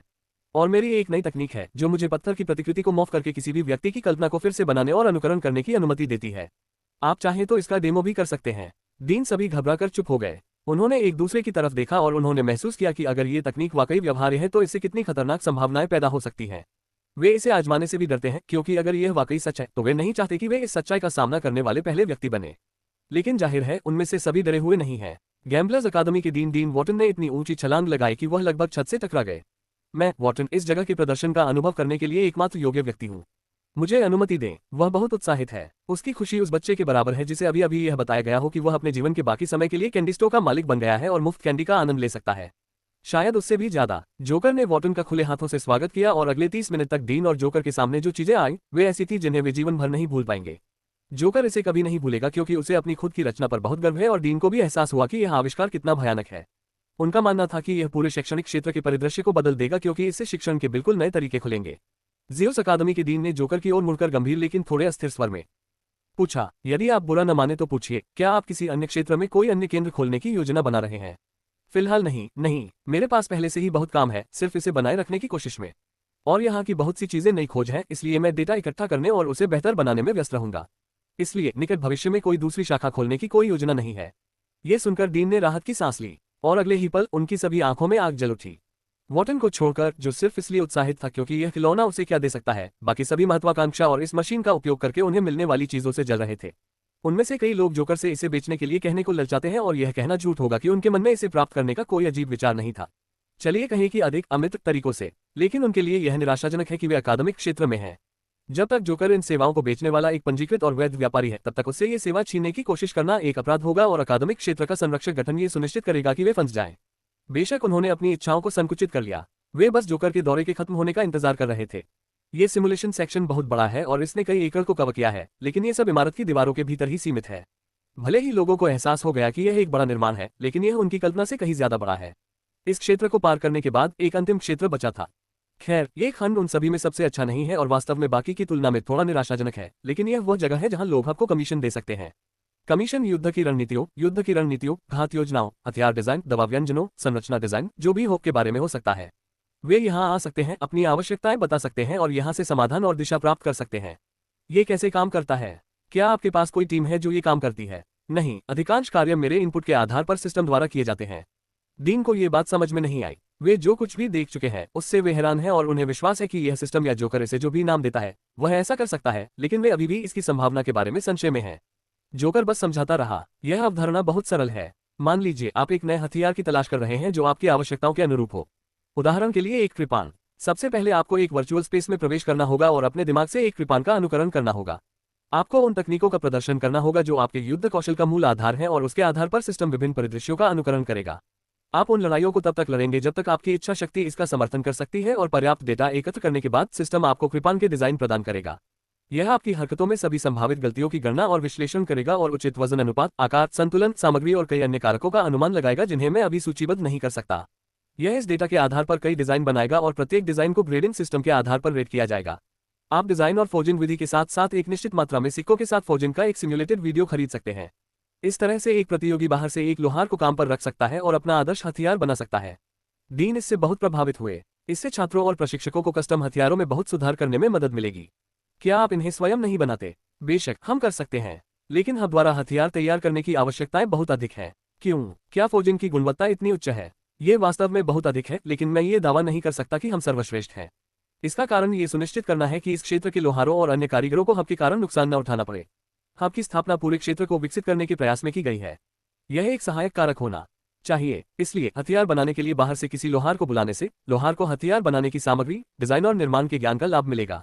बेशक उन्हें उस स्तर तक पहुंचने में कुछ समय लग सकता है, लेकिन सभी शैक्षिकी सामग्री के साथ उनमें सुधार होना निश्चित है। डीन समझ गए कि वे हब की सभी चीजों से वास्तव में प्रभावित और मंत्रमुग्ध हैं। उनमें से एक हेफेस्ट अकादमी के डीन ने पूछा, कठपुतलियों का क्या आप उन्हें बेचने जा रहे हैं? चूंकि आप इन पक्षी कठपुतलियों को बनाने में कामयाब रहे, इसलिए मुझे यकीन है कि आप इससे कहीं अधिक बना सकते हैं। जोकर एक क्षण चुप रहा और बोला, खैर, एक और खंड है जिसके बारे में मैंने आप लोगों को नहीं बताया है। मैंने आपको स्कोर और पॉइंट प्राप्त करने के बारे में बताया था जिसे लोग भुना सकते हैं, है ना? उन वस्तुओं की एक सूची है जिसे वे उन अंकों से भुना सकते हैं और कठपुतलियां भी इसका हिस्सा हैं। इसलिए यदि वे चाहें तो वे उस विधि से कठपुतलियां प्राप्त कर सकते हैं। जहां तक उन्हें व्यावसायिक रूप से बेचने की बात है तो मुझे वास्तव में उसमें कोई दिलचस्पी नहीं है, लेकिन अगर आप उन्हें बिक्री के लिए रखेंगे तो आपको बहुत धन मिलेगा। जोकर ने हंसते हुए अपनी बाहें फैलाते हुए कहा, इस प्रतिष्ठान को देखकर क्या आपको सचमुच लगता है कि मेरे पास कोई संभावित सौभाग्य नहीं है? उनके शब्दों से डीन अचंभित रह गए। कृपया चारों ओर देखें और जो चाहे करें। सभी मशीनें सोने के सिक्कों से संचालित होती हैं, इसलिए आपको मार्गदर्शन के लिए मेरी जरूरत नहीं है, लेकिन अगर आपको जरूरत है तो आप अपनी कलाई की पट्टी में मुझे बुला सकते हैं। इसके साथ ही जोकर गायब हो गया। फिर डीन ने पूरे प्रतिष्ठान की जांच की। उन्होंने देखा कि हजारों लोग पहले से ही अंदर हैं और चेकआउट कर रहे हैं। आर्केड मशीनें भरी हुई हैं और बहुत से लोग लाइन में इंतजार कर रहे हैं। क्यूबिकल्स वही हैं, यहाँ तक कि सिमुलेशन क्षेत्र भी एक एक करके भर रहे हैं। डीन भी यही महसूस कर रहे हैं। ये पूरे शैक्षणिक क्षेत्र का परिदृश्य बदलने जा रहा है। उस दिन हर एक व्यक्ति हब के भीतर होता है। शहर खाली हो गया। जो थोड़े बहुत लोग वहां रह गए थे वे भी हब की विविधता और विशिष्टता के बारे में खबर सुनकर भाग कर आए। छात्र ज्यादातर आर्केड में ही रुके। जो कोई भी युद्ध में दिलचस्पी रखता है वह वहां मौजूद है। वे उच्च स्कोर बनाने और एक दूसरे के रिकॉर्ड तोड़ने की कोशिश कर रहे हैं। बेशक अभी उनमें से बहुत से लोग अच्छा प्रदर्शन नहीं कर रहे हैं क्योंकि वे इस क्षेत्र में नए हैं, इसलिए स्कोर और उच्च स्कोर में लगातार उतार चढ़ाव हो रहा है। पूरा दिन ऐसे ही चलता रहा। जोकर ने घोषणा की कि प्रतिष्ठान हर रोज आधी रात से ठीक 1 घंटा पहले बंद हो जाएगा और फिर सूर्योदय के बाद फिर से खुल जाएगा। यह मशीन और उपकरणों की जांच करने और यह सुनिश्चित करने के लिए है कि सब कुछ सही स्थिति में है। हालांकि सभी लोग चले गए, लेकिन वे सभी वापस लौटने के बारे में सोच रहे हैं। हब में वह सब कुछ उपलब्ध है जिसकी उन्हें आवश्यकता हो सकती है। पल और व्हाइट अकादमी के मैदान में लौटने के बाद उसके आंगन में बैठे हैं। हब के बारे में आप क्या सोचते हैं? पल ने चाय पीते हुए पूछा। व्हाइट ने अपने सामने रखी कोई भी चीज नहीं खाई। वह सिर्फ अपने हाथों में रखे पक्षी को देखता रहा। आज उसने हब में मौजूद हर चीज को आजमाने में बहुत समय बिताया। यह एक शानदार जगह है। मैं वास्तव में आश्चर्यचकित हूं कि कोई इतना उदार है कि इस तरह का प्रतिष्ठान खोल सके। ऐसा क्यों? क्या यह अच्छा व्यवसाय नहीं है? हाँ, लेकिन मेरी राय में इस तरह के प्रतिष्ठान से सिर्फ पैसा ही मिलेगा। यह एक बहुत अच्छा व्यवसाय बनकर रह जाएगा। वास्तव में उन्हें इससे कहीं ज्यादा पैसा मिलेगा जितना उन्हें इसे किसी को बेचने या किसी के लिए इसे विशेष बनाने से मिलेगा, लेकिन उन्हें कोई शक्ति हासिल नहीं होगी। 1 मिनट रुकिए, वे इसे किसी ताकतवर को बेचने के बजाय इस तरह से और अधिक पैसा कैसे कमाएंगे? क्या आप जानते हैं कि ये अकादमियां इसे अपने लिए विशेष बनाने के लिए क्या त्याग करने को तैयार हैं? यहाँ तक कि मेरे चाचा भी ऐसा करने के लिए किसी भी हद तक जा सकते थे। वह शायद ज़्यूस के प्रक्षेपण को बुलाकर उसे अत्यधिक ऊंची कीमत पर खरीद सकता है। हाँ, लेकिन वर्तमान विधि अभी भी अधिक लाभदायक है। वह बस एक सोने का सिक्का पाने के लिए प्रत्येक मशीन खोल रहा है। इससे कितना लाभ हो सकता है? यही वह जगह है जहां आप गलत हैं। आर्केड का उद्देश्य कम समय में एक व्यक्ति को लूटना नहीं है। यदि एक प्रशिक्षण सत्र की लागत बहुत अधिक है तो बहुत कम लोग इसे आजमाएंगे, लेकिन अब मुझे यकीन है कि अकादमी का हर एक छात्र हर दिन वहां जाएगा। हजारों छात्र और वे 1 से अधिक सिक्के खर्च करेंगे। जरा सोचिए, उसे हर दिन दसियों हजार सिक्कों की गारंटीड आय होती है। और आर्केड को इस तरह से डिजाइन किया गया है कि इससे प्रतिस्पर्धा को बढ़ावा मिले और वे उम्मीदवारों की खामियों को भी उजागर करें। वे इनका अधिकाधिक उपयोग करने जा रहे हैं। फिर रिसर्च लाइब्रेरी। ये कहना कोई अतिशयोक्ति नहीं है कि ये पेशेवर लोग औसत छात्रों से ज्यादा अमीर हैं। मैं मान रहा हूं कि जोकर अपने खुलने के सिर्फ 1 महीने के भीतर ही शुरुआती निवेश कर देगा। व्हाइट ने बताया कि वह बिजनेस मॉडल के बारे में क्या सोचते हैं और पल हैरान रह गई। ऐसी कई चीजें हैं जो उसने नहीं देखी और समझी हैं, लेकिन व्हाइट के स्पष्टीकरण से सब कुछ स्पष्ट हो गया। वह आपके वित्तीय दायरे को देख सकती थी। समझाने के लिए धन्यवाद। मैं इस जगह के सामान्य व्यवसाय मॉडल से इतना अभ्यस्त हो गया हूं और मैं इसे केवल अकादमियों के नजरिए से ही देख सकता हूं, इसलिए मैंने इसके बारे में नहीं सोचा। लेकिन अब मैं समझ गया हूं कि आपका क्या मतलब है कि जोकर अपनी शक्ति क्यों खो देगा जो वह हासिल कर सकता था। पल ने मुस्कुराते हुए कहा, ऐसा लगता है कि उसने वास्तव में बातचीत से कुछ नया सीखा है। वास्तव में बेशक विशिष्टता के साथ जोकर को अधिक शक्ति प्राप्त होगी जिससे वह पैसे के रूप में जो कुछ खो चुका है उसकी भरपाई हो जाएगी। वह जिस अकादमी से जुड़ा है उस पर उसका प्रभाव होगा और वे उसे संसाधनों, लोगों और किसी भी चीज तक अधिक पहुंच प्रदान करेंगे जो वह चाहता है। उन्हें अकादमी की शक्ति का समर्थन प्राप्त होगा तथा उनकी भविष्य की उपलब्धियां और अकादमी के लिए उनकी उपलब्धियों जैसे अतिरिक्त कारकों के साथ उनका महत्व बढ़ता रहेगा। ये सही है। यही कारण है कि मैं आश्चर्यचकित हूं कोई व्यक्ति इतना स्पष्ट अवसर क्यों छोड़ेगा। अगर वह किसी अकादमी के किसी वरिष्ठ व्यक्ति से मिल जाए तो उसका जीवन बदल जाएगा। वह एक ऐसा व्यक्ति बन जाएगा जो अपने इशारे पर राज्यों और सेनाओं पर प्रभाव डाल सकेगा। आपको क्या लगता है उसने ऐसा क्यों नहीं किया? व्हाइट ने पल की ओर देखते हुए पूछा जो गहरी सोच में डूब गई थी। जब तक कि वह इसकी इच्छा न करे। लेकिन क्या कारण है कि कोई व्यक्ति इतनी शक्ति की इच्छा न करे? हो सकता है कि वह पहले से ही शक्ति रखता हो। पल ने उस गहरे विचार में बुदबुदाया। उसने अपने दिमाग से उन विचारों को निकाल दिया। वह जानती थी कि एक अकादमी का कितना प्रभाव होता है। वह कल्पना भी नहीं कर सकती थी कि अकादमियों के अलावा किसी और संस्था का इतना प्रभाव हो सकता है। उसने विषय बदल दिया। वैसे भी इस चीज का दीर्घकालिक प्रभाव जो भी हो, मुझे इस बात में अधिक दिलचस्पी है कि यह इस वर्ष के नए छात्रों पर क्या प्रभाव डालेगा। क्यों? चूंकि आप अभी अभी शामिल हुए हैं, इसलिए आपको शायद उतनी जानकारी नहीं होगी। मैं आपको बता दूं कि अकादमियों का पूरा उद्देश्य प्रतिस्पर्धा पैदा करना और सक्षम व्यक्तियों का उत्पादन बढ़ाना है। और यह प्रतिस्पर्धा पहले वर्ष से ही शुरू हो जाती है। दाखिले के 1 महीने बाद अकादमी के टावर नए छात्रों के लिए खुलेंगे। ये प्रतियोगिता की शुरुआत होगी। लोग टावर में प्रवेश करेंगे और उस पर चढ़ने की कोशिश करेंगे। नए छात्रों के बीच एक अनौपचारिक रैंकिंग होगी, लेकिन सभी जानते हैं कि बड़े और डीन भी उस रैंकिंग को स्वीकार करते हैं। इसके बाद कुछ हफ्तों के भीतर पहला टूर्नामेंट आयोजित किया जाएगा। यह क्षेत्र की किसी एक अकादमी द्वारा आयोजित किया जाएगा। ये सभी अकादमियों द्वारा टूर्नामेंटों की एक श्रृंखला की शुरुआत होगी। हर हफ्ते एक टूर्नामेंट होगा। भले ही उन्हें अकादमियों के आंतरिक टूर्नामेंट के रूप में घोषित किया गया हो, लेकिन वे खुले टूर्नामेंट हैं। कोई भी भाग ले सकता है। यह अंतर शैक्षणिक फ्रेशमैन प्रतियोगिता तक होगा, जो सभी क्षेत्रों के फ्रेशमैन के बीच होगी। क्षेत्र की सभी अकादमियां इसके लिए प्रतिस्पर्धा करती हैं। प्रतियोगिता के पुरस्कार बहुत ज्यादा हैं, लेकिन उससे भी ज्यादा ये अकादमिक क्षेत्र में अपनी पहचान बनाने का एक मौका है। ये गौरव की शुरुआत होगी। मैं उन उम्मीदवारों में से एक होऊंगा जो इस सब में ज़ीउस अकादमी का प्रतिनिधित्व करेंगे, लेकिन मैं चाहता हूं कि आप भी इसका हिस्सा बने। व्हाइट ने बिना उत्तर दिए उसकी ओर देखा। अकादमी के भीतर एक और उम्मीदवार है जो एक महान बिजली जादूगर है। हम तीनों के अलावा मैंने पहले ही क्षेत्र की अन्य अकादमियों के सभी वरीयता प्राप्त उम्मीदवारों की सूची बना ली है। मैंने एक योजना तैयार की। हम तीनों बनाम वे निश्चित रूप से हमारे लिए एक अनुचित लड़ाई होने जा रही है, लेकिन हम प्रतियोगिता शुरू होने से पहले समय का उपयोग उनसे निपटने के लिए करने जा रहे हैं। हम उन्हें हर संभव तरीके से हराएंगे, चाहे युद्ध के मैदान के अंदर हो या बाहर। ऐसा लगता है कि इस नए टूर्नामेंट पर आपका बहुत कुछ दांव पर लगा है। आपको सिर्फ उनकी तोड़फोड़ की योजना बनाने के लिए इतना प्रयास करना पड़ा। हाँ, हम हर रूप में उनकी क्षमता का आकलन करने के लिए मेरी योजना का उपयोग करेंगे। जब तक अंतर शैक्षणिक फ्रेशमैन टूर्नामेंट शुरू होगा, तब तक हमें उनकी सभी ताकतों, कमजोरियों पर पकड़ बना लेनी चाहिए और उन्हें अपने हाथों की हथेली पर नचाना चाहिए। इस पीढ़ी पर विजय पाना मेरा काम है और मैं इस विजय का गौरव केवल कुछ लोगों के साथ साझा करना चाहता हूँ। आप उनमें से एक हैं। बेशक मैं यह नहीं कहूंगा कि मैं आपसे इतना प्रभावित हूं कि मैं अपनी उदारता से आपको ये दे रहा हूं, क्योंकि यह एक झूठ है। मैंने तुम्हें इसलिए चुना क्योंकि तुम ही एकमात्र हो जो जानते हो कि सैम क्या है। वह एक ऐसे इंसान है जिसका अंदाजा मैं उस समय से नहीं लगा सकती जब हम मिले थे। मुझे उसे पकड़ने के लिए किसी की जरूरत है और अब तक आप ही एकमात्र संभावित विकल्प हैं। इसलिए कृपया अपना फैसला करें। अगर आप ऐसा करते हैं तो कल सुबह फिर से यहाँ आए। मैं आपको एक टीम सौंपूंगा जो आपकी हर जरूरत में आपकी मदद करेगी। एक टीम? हाँ, ज़ीउस अकादमी कई महान प्रतिभाओं का घर है। भले ही मैंने हम तीनों को ही वरीयता दी हो, लेकिन कई प्रतिभाएं हैं जो वाइल्ड कार्ड और डार्क हॉर्स हो सकती हैं। मैं उन्हें हम तीनों के करीब रखूंगा और इस लक्ष्य में हमारी मदद करूंगा। वे इस खेल में हमारे कार्ड बनने जा रहे हैं। इसके बारे में सोचो। इसके साथ ही पल उठकर चला गया। व्हाइट कुछ नहीं बोला। वह बस कुछ देर वहीं बैठा रहा और फिर धीरे धीरे हाथ में बेत लेकर आंगन से बाहर चला गया। और अगली सुबह वह उतनी ही धीमी गति से चलता हुआ पल के आंगन की ओर गया। व्हाइट ने पल द्वारा प्रस्तावित सौदे को स्वीकार कर लिया और जैसे ही यह शुरू हुआ, उसे एक टीम और कुछ कार्य दिए गए जिन पर उसे ध्यान केंद्रित करना था। उसी दिन व्हाइट के कुछ नई जानकारियां लेकर चले जाने के बाद और उनकी टीम दोपहर के आसपास पल के आंगन में पहुंची। पल अपने आंगन में एक बड़े पेड़ की छाया में बाहर बैठी हुई थी और उसके सामने व्यंजनों से भरी एक मेज थी और एक आदमी बैंगनी वस्त्र पहने हुए उसके सामने बैठा था। यदि सैम या डस्क से कोई भी यहाँ होता तो वह इस आदमी को 1 मील दूर से पहचान लेता। आखिरकार आपसे मिलकर अच्छा लगा विद्युत। मैं लंबे समय से आपसे मिलने के लिए तरस रहा था, पल ने हमेशा की तरह उसी मधुर मुस्कान के साथ कहा। विद्युत ने शराब के गिलास से एक घूंट लिया और भावशून्यता से बोला, आपसे मिलकर मुझे भी बहुत खुशी हुई मिस पल। आपसे जल्दी न मिल पाने के लिए मुझे खेद है। मैं अभी भी इस नई जगह और नए नियमों के अभ्यस्त होने की कोशिश कर रहा था। मैं उस शेड्यूल में आपकी मुलाकात को फिट नहीं कर पाया। कोई समस्या नहीं, बिल्कुल भी कोई समस्या नहीं। वास्तव में मुझे ये बहुत अच्छा लगा कि आपने मेरी नियुक्ति के लिए अपने जीवन में सब कुछ नहीं बदला। मैं हर किसी से बहुत तंग आ चुका हूं जो मेरी चापलूसी करने के लिए ऐसा करता है। मैं केवल कल्पना ही कर सकता हूं कि यह कैसा लगता है। खैर, मैं आपकी क्या मदद कर सकता हूं? खैर, मैं एक टीम बना रहा हूं। जैसा कि आपने सुना होगा, इस साल नए छात्र वास्तव में पिछले कुछ वर्षों की तुलना में थोड़े अधिक प्रतिस्पर्धी और उच्च गुणवत्ता वाले हैं।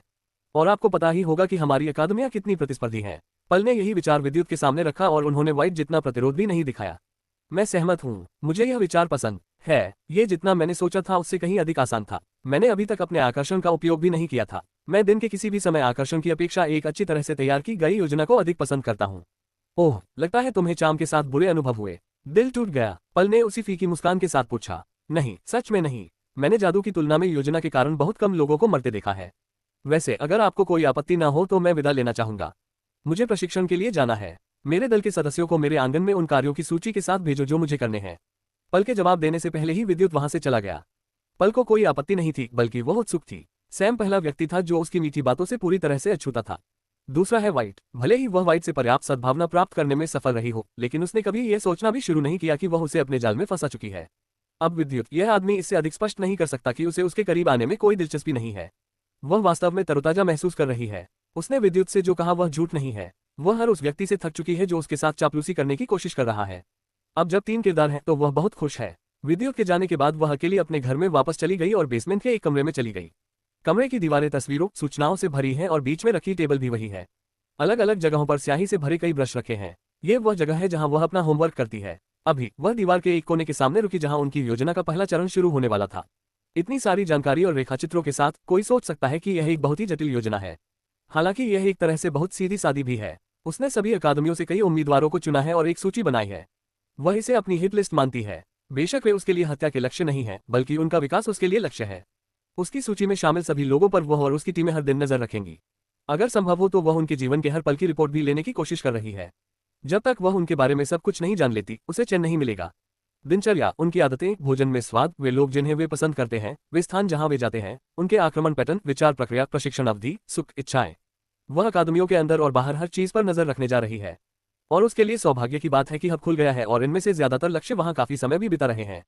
उसके लिए ये जानकारी जुटाना आसान होगा। एक बार जब ये जानकारी उसके हाथ में आ जाएगी तो वह उन्हीं टीमों को उन पर मानसिक और भावनात्मक रूप से हमला करने के लिए नियुक्त करेगी। इससे पहले कि वे कुछ समझ पाते, वे उसके पूर्ण नियंत्रण में आ गए। उसने कुछ रिपोर्ट खोली जिनमें नवीनतम जानकारी थी। आर्केड में वर्तमान में उच्च स्कोर रखने वाले लोग। उसने नामों को देखा और एक मुस्कुराहट उभरी। उसका अनुमान जरा भी गलत नहीं था। ये बहुत सटीक था और उसने जिन लोगों को चिन्हित किया था वे सभी सूची में थे। उसने नामों को छांटना शुरू किया और कुछ लोगों को एक अलग सूची में रखा, साथ ही कुछ अन्य कार्यों को भी सौंपा जिन्हें पूरा करने की आवश्यकता थी। उसने वह स्क्रॉल विद्युत को भेज दिया। विद्युत ने स्क्रॉल को देखा। उसे आश्चर्य भी हुआ और मजा भी आया। सूची में बहुत से जाने पहचाने नाम थे। उसने एक संचार टोकन निकाला और किसी को फोन किया। तुम उस अकादमी में क्या कर रहे हो? दूसरी तरफ वॉट एक प्रशिक्षण मैदान के बीच में खड़ा है। वह 1 घंटे पहले ही आर्केड से प्रशिक्षण के अच्छे सत्र के बाद वापस आया है। उसने विभिन्न मशीनों में कई उच्च स्कोर तोड़े और कुछ युद्ध अभ्यास करने के लिए वापस आया। और इससे पहले कि वह किसी के साथ परेशानी मोल लेने निकलता, उसका स्वागत ऐसे लोगों के एक समूह से हो चुका था जो उसकी अच्छी पिटाई के लिए लालायित थे। अभी उसके आसपास बहुत से लोग हैं जो धीरे धीरे खून बहते हुए फर्श पर लेटे हुए हैं। उनकी नसें कट गई हैं और वे उठने में असमर्थ हैं और उनकी नसें से चांदी के कार्ड बाहर निकल रहे हैं और उस कार्ड पर एक अजीब तरह का शिलालेख चमक रहा है। इन शिलालेखों के कारण साधकों की प्राकृतिक चिकित्सा बाधित हो गई है और अब वे उठ नहीं सकते। वॉट ने लापरवाही से अपने चेहरे से खून पोंछा और उन्हें वैसे ही छोड़कर चला गया। क्या हुआ? वॉट ने बहुत शांत स्वर में पूछा। खैर, ज़्यूस अकादमी से कोई आप पर नजर रख रहा है। अकादमी की शुरुआत से लेकर अब तक आप 50 से ज्यादा लोगों से लड़ चुके हैं और उनमें से 12 अलग अलग क्षेत्रों के युवा मास्टर हैं। इसके अलावा आप छात्र संघ और वरिष्ठों के साथ लगातार विवादों में रहते हैं। मैंने सोचा था कि आप हर्मीस अकादमी के छात्र संघ के साथ आत्मसात करने की कोशिश कर रहे हैं। मैंने आत्मसात करने की कोशिश की, लेकिन अभी भी कुछ घर्षण है। कुछ कमीने लोग लगातार बकवास करते रहते हैं, इसलिए मुझे उन्हें सबक सिखाना पड़ा। मुझे लगता है कि वे कुछ दिनों में मुझे अपने आंतरिक घेरे से बाहर निकाल देंगे। और गिनती बिल्कुल सटीक नहीं है। अभी मैंने 10 और लोगों से बात की, उनमें से एक युवा मास्टर है। तो 60 लोग और 13 युवा मास्टर। वैसे तुम्हें ये विवरण कैसे पता? अभी तक हमारी पहली मीटिंग नहीं हुई है। ठीक है, मुझे पहली मीटिंग में तुमसे कुछ दिलचस्प बातें कहनी है। हम तब बात करेंगे। खैर, बस कुछ चूहों पर नजर रखना। वे तुम्हारे आसपास सूंघ रहे हैं और जानकारी इकट्ठा कर रहे हैं। समझ गया, मीटिंग में मिलते हैं। वॉट ने कॉल काट दिया और सतर्कता से इधर उधर देखने लगा। उसे नहीं पता कि कौन उस पर जासूसी कर रहा है। असल में सिर्फ उसे ही पता था कि उसने 50 लोगों को हराया है, क्योंकि इनमें से बहुत सी लड़ाइयां गुप्त रूप से लड़ी जाती हैं और उनका नतीजा लीक नहीं होता। वास्तव में उसने इसकी योजना इसी प्रकार बनाई थी, लेकिन यह उतना लीक प्रूफ नहीं है जितना उसने सोचा था। उसे सावधान रहने की जरूरत थी। जैसे ही वह सोच रहा था, विद्युत ने कुछ और कॉल करना जारी रखा ताकि कुछ और लोगों को डस्क से सावधान किया जा सके। हालांकि उसने सैम को कॉल नहीं किया। ये बातचीत उनकी वास्तविक मीटिंग तक ही होगी। बस कुछ ही दिन और लगेंगे। उनकी पहली मुलाकात अकादमी टावर खुलने से एक रात पहले होने वाली है। वे बहुत सारी चर्चा करेंगे। इस बीच उन्हें बस इस अवसर का लाभ उठाना है और यथासंभव अधिक से अधिक जानकारी जुटानी है। हब के भव्य और विशाल उद्घाटन और सभी छात्रों की तीव्र प्रतिस्पर्धात्मक भावना के साथ समय धीरे धीरे और तेजी से बीतता गया। और इससे पहले कि उन्हें पता चले, अकादमी टावर के उद्घाटन से पहले की रात हो चुकी थी और 10 के महत्वपूर्ण लोगों की पहली बैठक हो रही है। यह क्षेत्र खुद ही गतिविधियों से भरा हुआ है और हब पहले से कहीं ज्यादा भरा हुआ है। प्रशिक्षक और एल्डर भी उत्साहित है, क्योंकि यही वह समय है जब व्यक्तिगत शिशु के बारे में निर्णय लिए जाएंगे। हर कोई उत्साहित है और जैसा कि पल ने बताया, अधिकांश लोगों के लिए यह इन डेमीगॉड अकादमियों में एक छात्र के रूप में उनकी पहली प्रशंसा और गौरव की शुरुआत होगी। लेकिन वे यह नहीं जानते कि शाम बहुत पहले ही आ चुकी है और यह उनकी शान पर बहुत बड़ी छाया डालने वाली है और यह सब इस एक बैठक में तय होने वाला है। हब के नीचे सबकी नजरों से दूर एक गुप्त कमरा बना हुआ है। सैम वहां एक लंबी मेज के सिरहाने बैठा था। वॉट, जैक और फिलिप अभी उसके सबसे नजदीकी सीट पर बैठे हैं और वे बाकी लोगों के आने का इंतजार कर रहे हैं। और अगले 15 मिनट में बाकी लोग आ गए। इसमें विद्युत, पारस, पंचतत्व राजा, सेबर, नरेश और निश्चित रूप से नाइट घोस्ट भी हैं। सैम उन सबकी ओर देखकर मुस्कुराया। तो अकादमी में अनुभव कैसा रहा? जब आप इतने लंबे समय तक शीर्ष पर रहने के आदी रहे हो तो नए छात्र के रूप में अंडरडॉग होना ताजगी भरा होगा।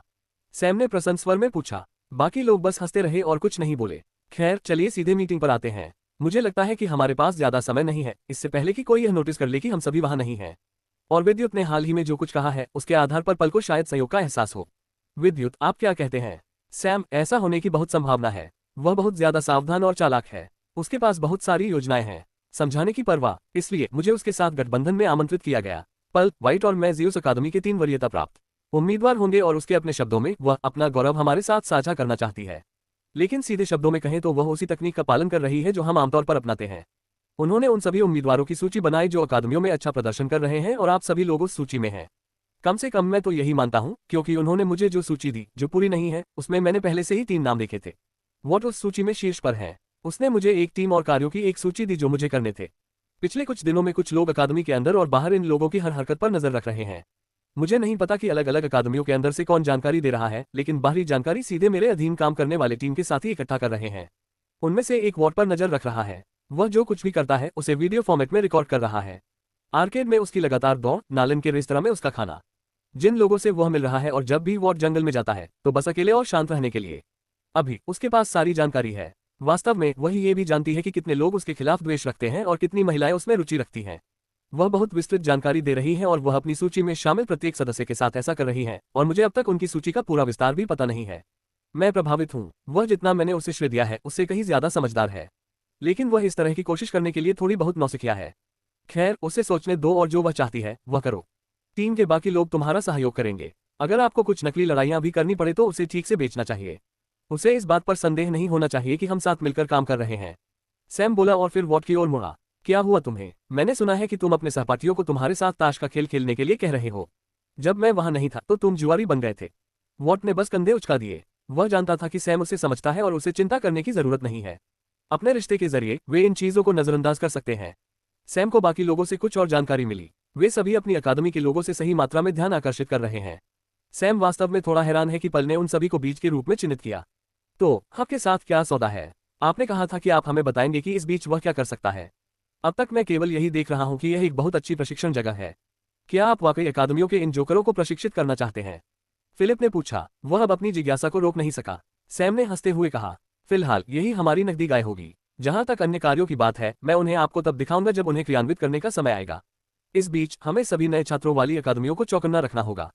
हमारा पहला बड़ा लक्ष्य अंतर शैक्षणिक नए छात्रों की प्रतिस्पर्धा को बिगाड़ना है। इस शैक्षणिक क्षेत्र से हमारी टीम के सदस्यों को सर्वश्रेष्ठ प्रदर्शन करना चाहिए। इसके लिए मुझे आप लोगों को किसी भी तरह से पीछे हटने की जरूरत नहीं है। मैं चाहता हूं कि आप पहले दिन से ही सबसे ज्यादा चमकें। अभी आपके द्वारा अब तक पीछे हटने के कारण आप एक अनोखी स्थिति में हैं। आप बाहर से किसी से जुड़े नहीं हैं और किसी भी बड़े ने अपना पूरा ध्यान आप पर नहीं लगाया है। आपने नियमित प्रशिक्षकों के दृष्टिकोण को भी अस्वीकार कर दिया। अब आपके चमकने का समय है। जैसे ही टावर खुले तो पागल हो जाओ। जब तक हो सके, जितने हो सके उतने रिकॉर्ड तोड़ो। पहले दिन से ही मैं चाहता हूं कि तुम लोगों को पहचाना जाए और पूरे क्षेत्र में मशहूर हो जाओ। तुम ईंधन से भरे ताजे जलते हुए दियों की तरह होगे। और जैसे ही ऐसा होगा, मैं क्षेत्र की सभी अकादमियों और सभी नए छात्रों पर अपनी छाया डालूंगा और उस छाया में आप समूह में सबसे उज्जवल दिखेंगे। बेशक आप अकेले नहीं हैं जो चमकने वाले हैं। छाया में बहुत सारे दीपक होंगे, लेकिन हमारी टीम में जितने अधिक दीपक होंगे उतना ही बेहतर होगा। सैम ने टीम को कुछ और बातें समझाईं और वे वहां से चले गए। किसी को नहीं पता था कि सैम ने जो आदेश दिए उससे टेबल पर बैठे हर सदस्य में एक तीव्र इच्छा पैदा हो गई। सिर्फ वे ही नहीं, टीम के बाकी सदस्य जैसे सिया, ज्ञान और तमस समेत शाम से ही कई लोग हैं जिन्होंने ये सुना और वे भी उत्साहित हो गए।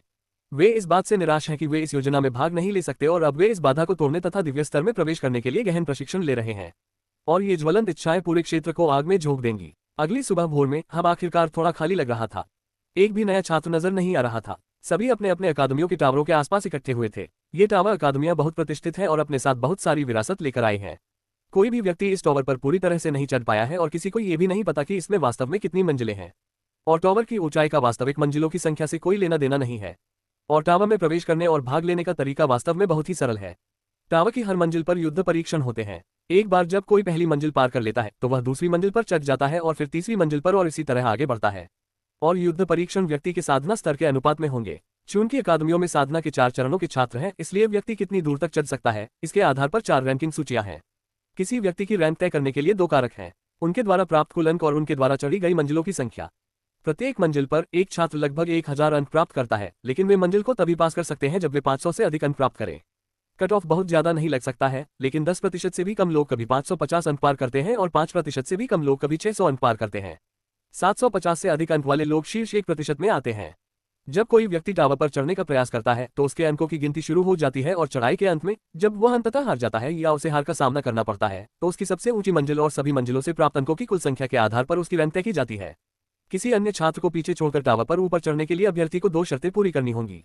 एक तो ये कि उन्हें पिछले व्यक्ति की तुलना में अधिक मंजिलें पार करनी चाहिए तथा दूसरा उनके पास पिछले व्यक्ति की तुलना में अधिक कुल अंक होने चाहिए। उदाहरण के लिए यदि किसी व्यक्ति ने कुल 10,000 अंकों के साथ 20 मंजिलें चढ़ी हैं, तो उस व्यक्ति को रैंक में हराने के लिए दूसरे व्यक्ति को 21 मंजिलें चढ़नी चाहिए और 10,000 से अधिक अंक प्राप्त करने चाहिए। यदि दूसरा व्यक्ति केवल 20 मंजिल चढ़ने में सफल रहा और 21वीं मंजिल पर हार गया, तब भी वह पहले व्यक्ति को हरा सकता है, बशर्ते उसके पास 10,000 से अधिक अंक हो। लेकिन यदि दूसरा व्यक्ति 21 मंजिलों को पार करने में सफल हो जाता है, लेकिन वह 10,000 अंक से आगे नहीं बढ़ पाता है, तो भी उसकी रैंक कम ही रहेगी।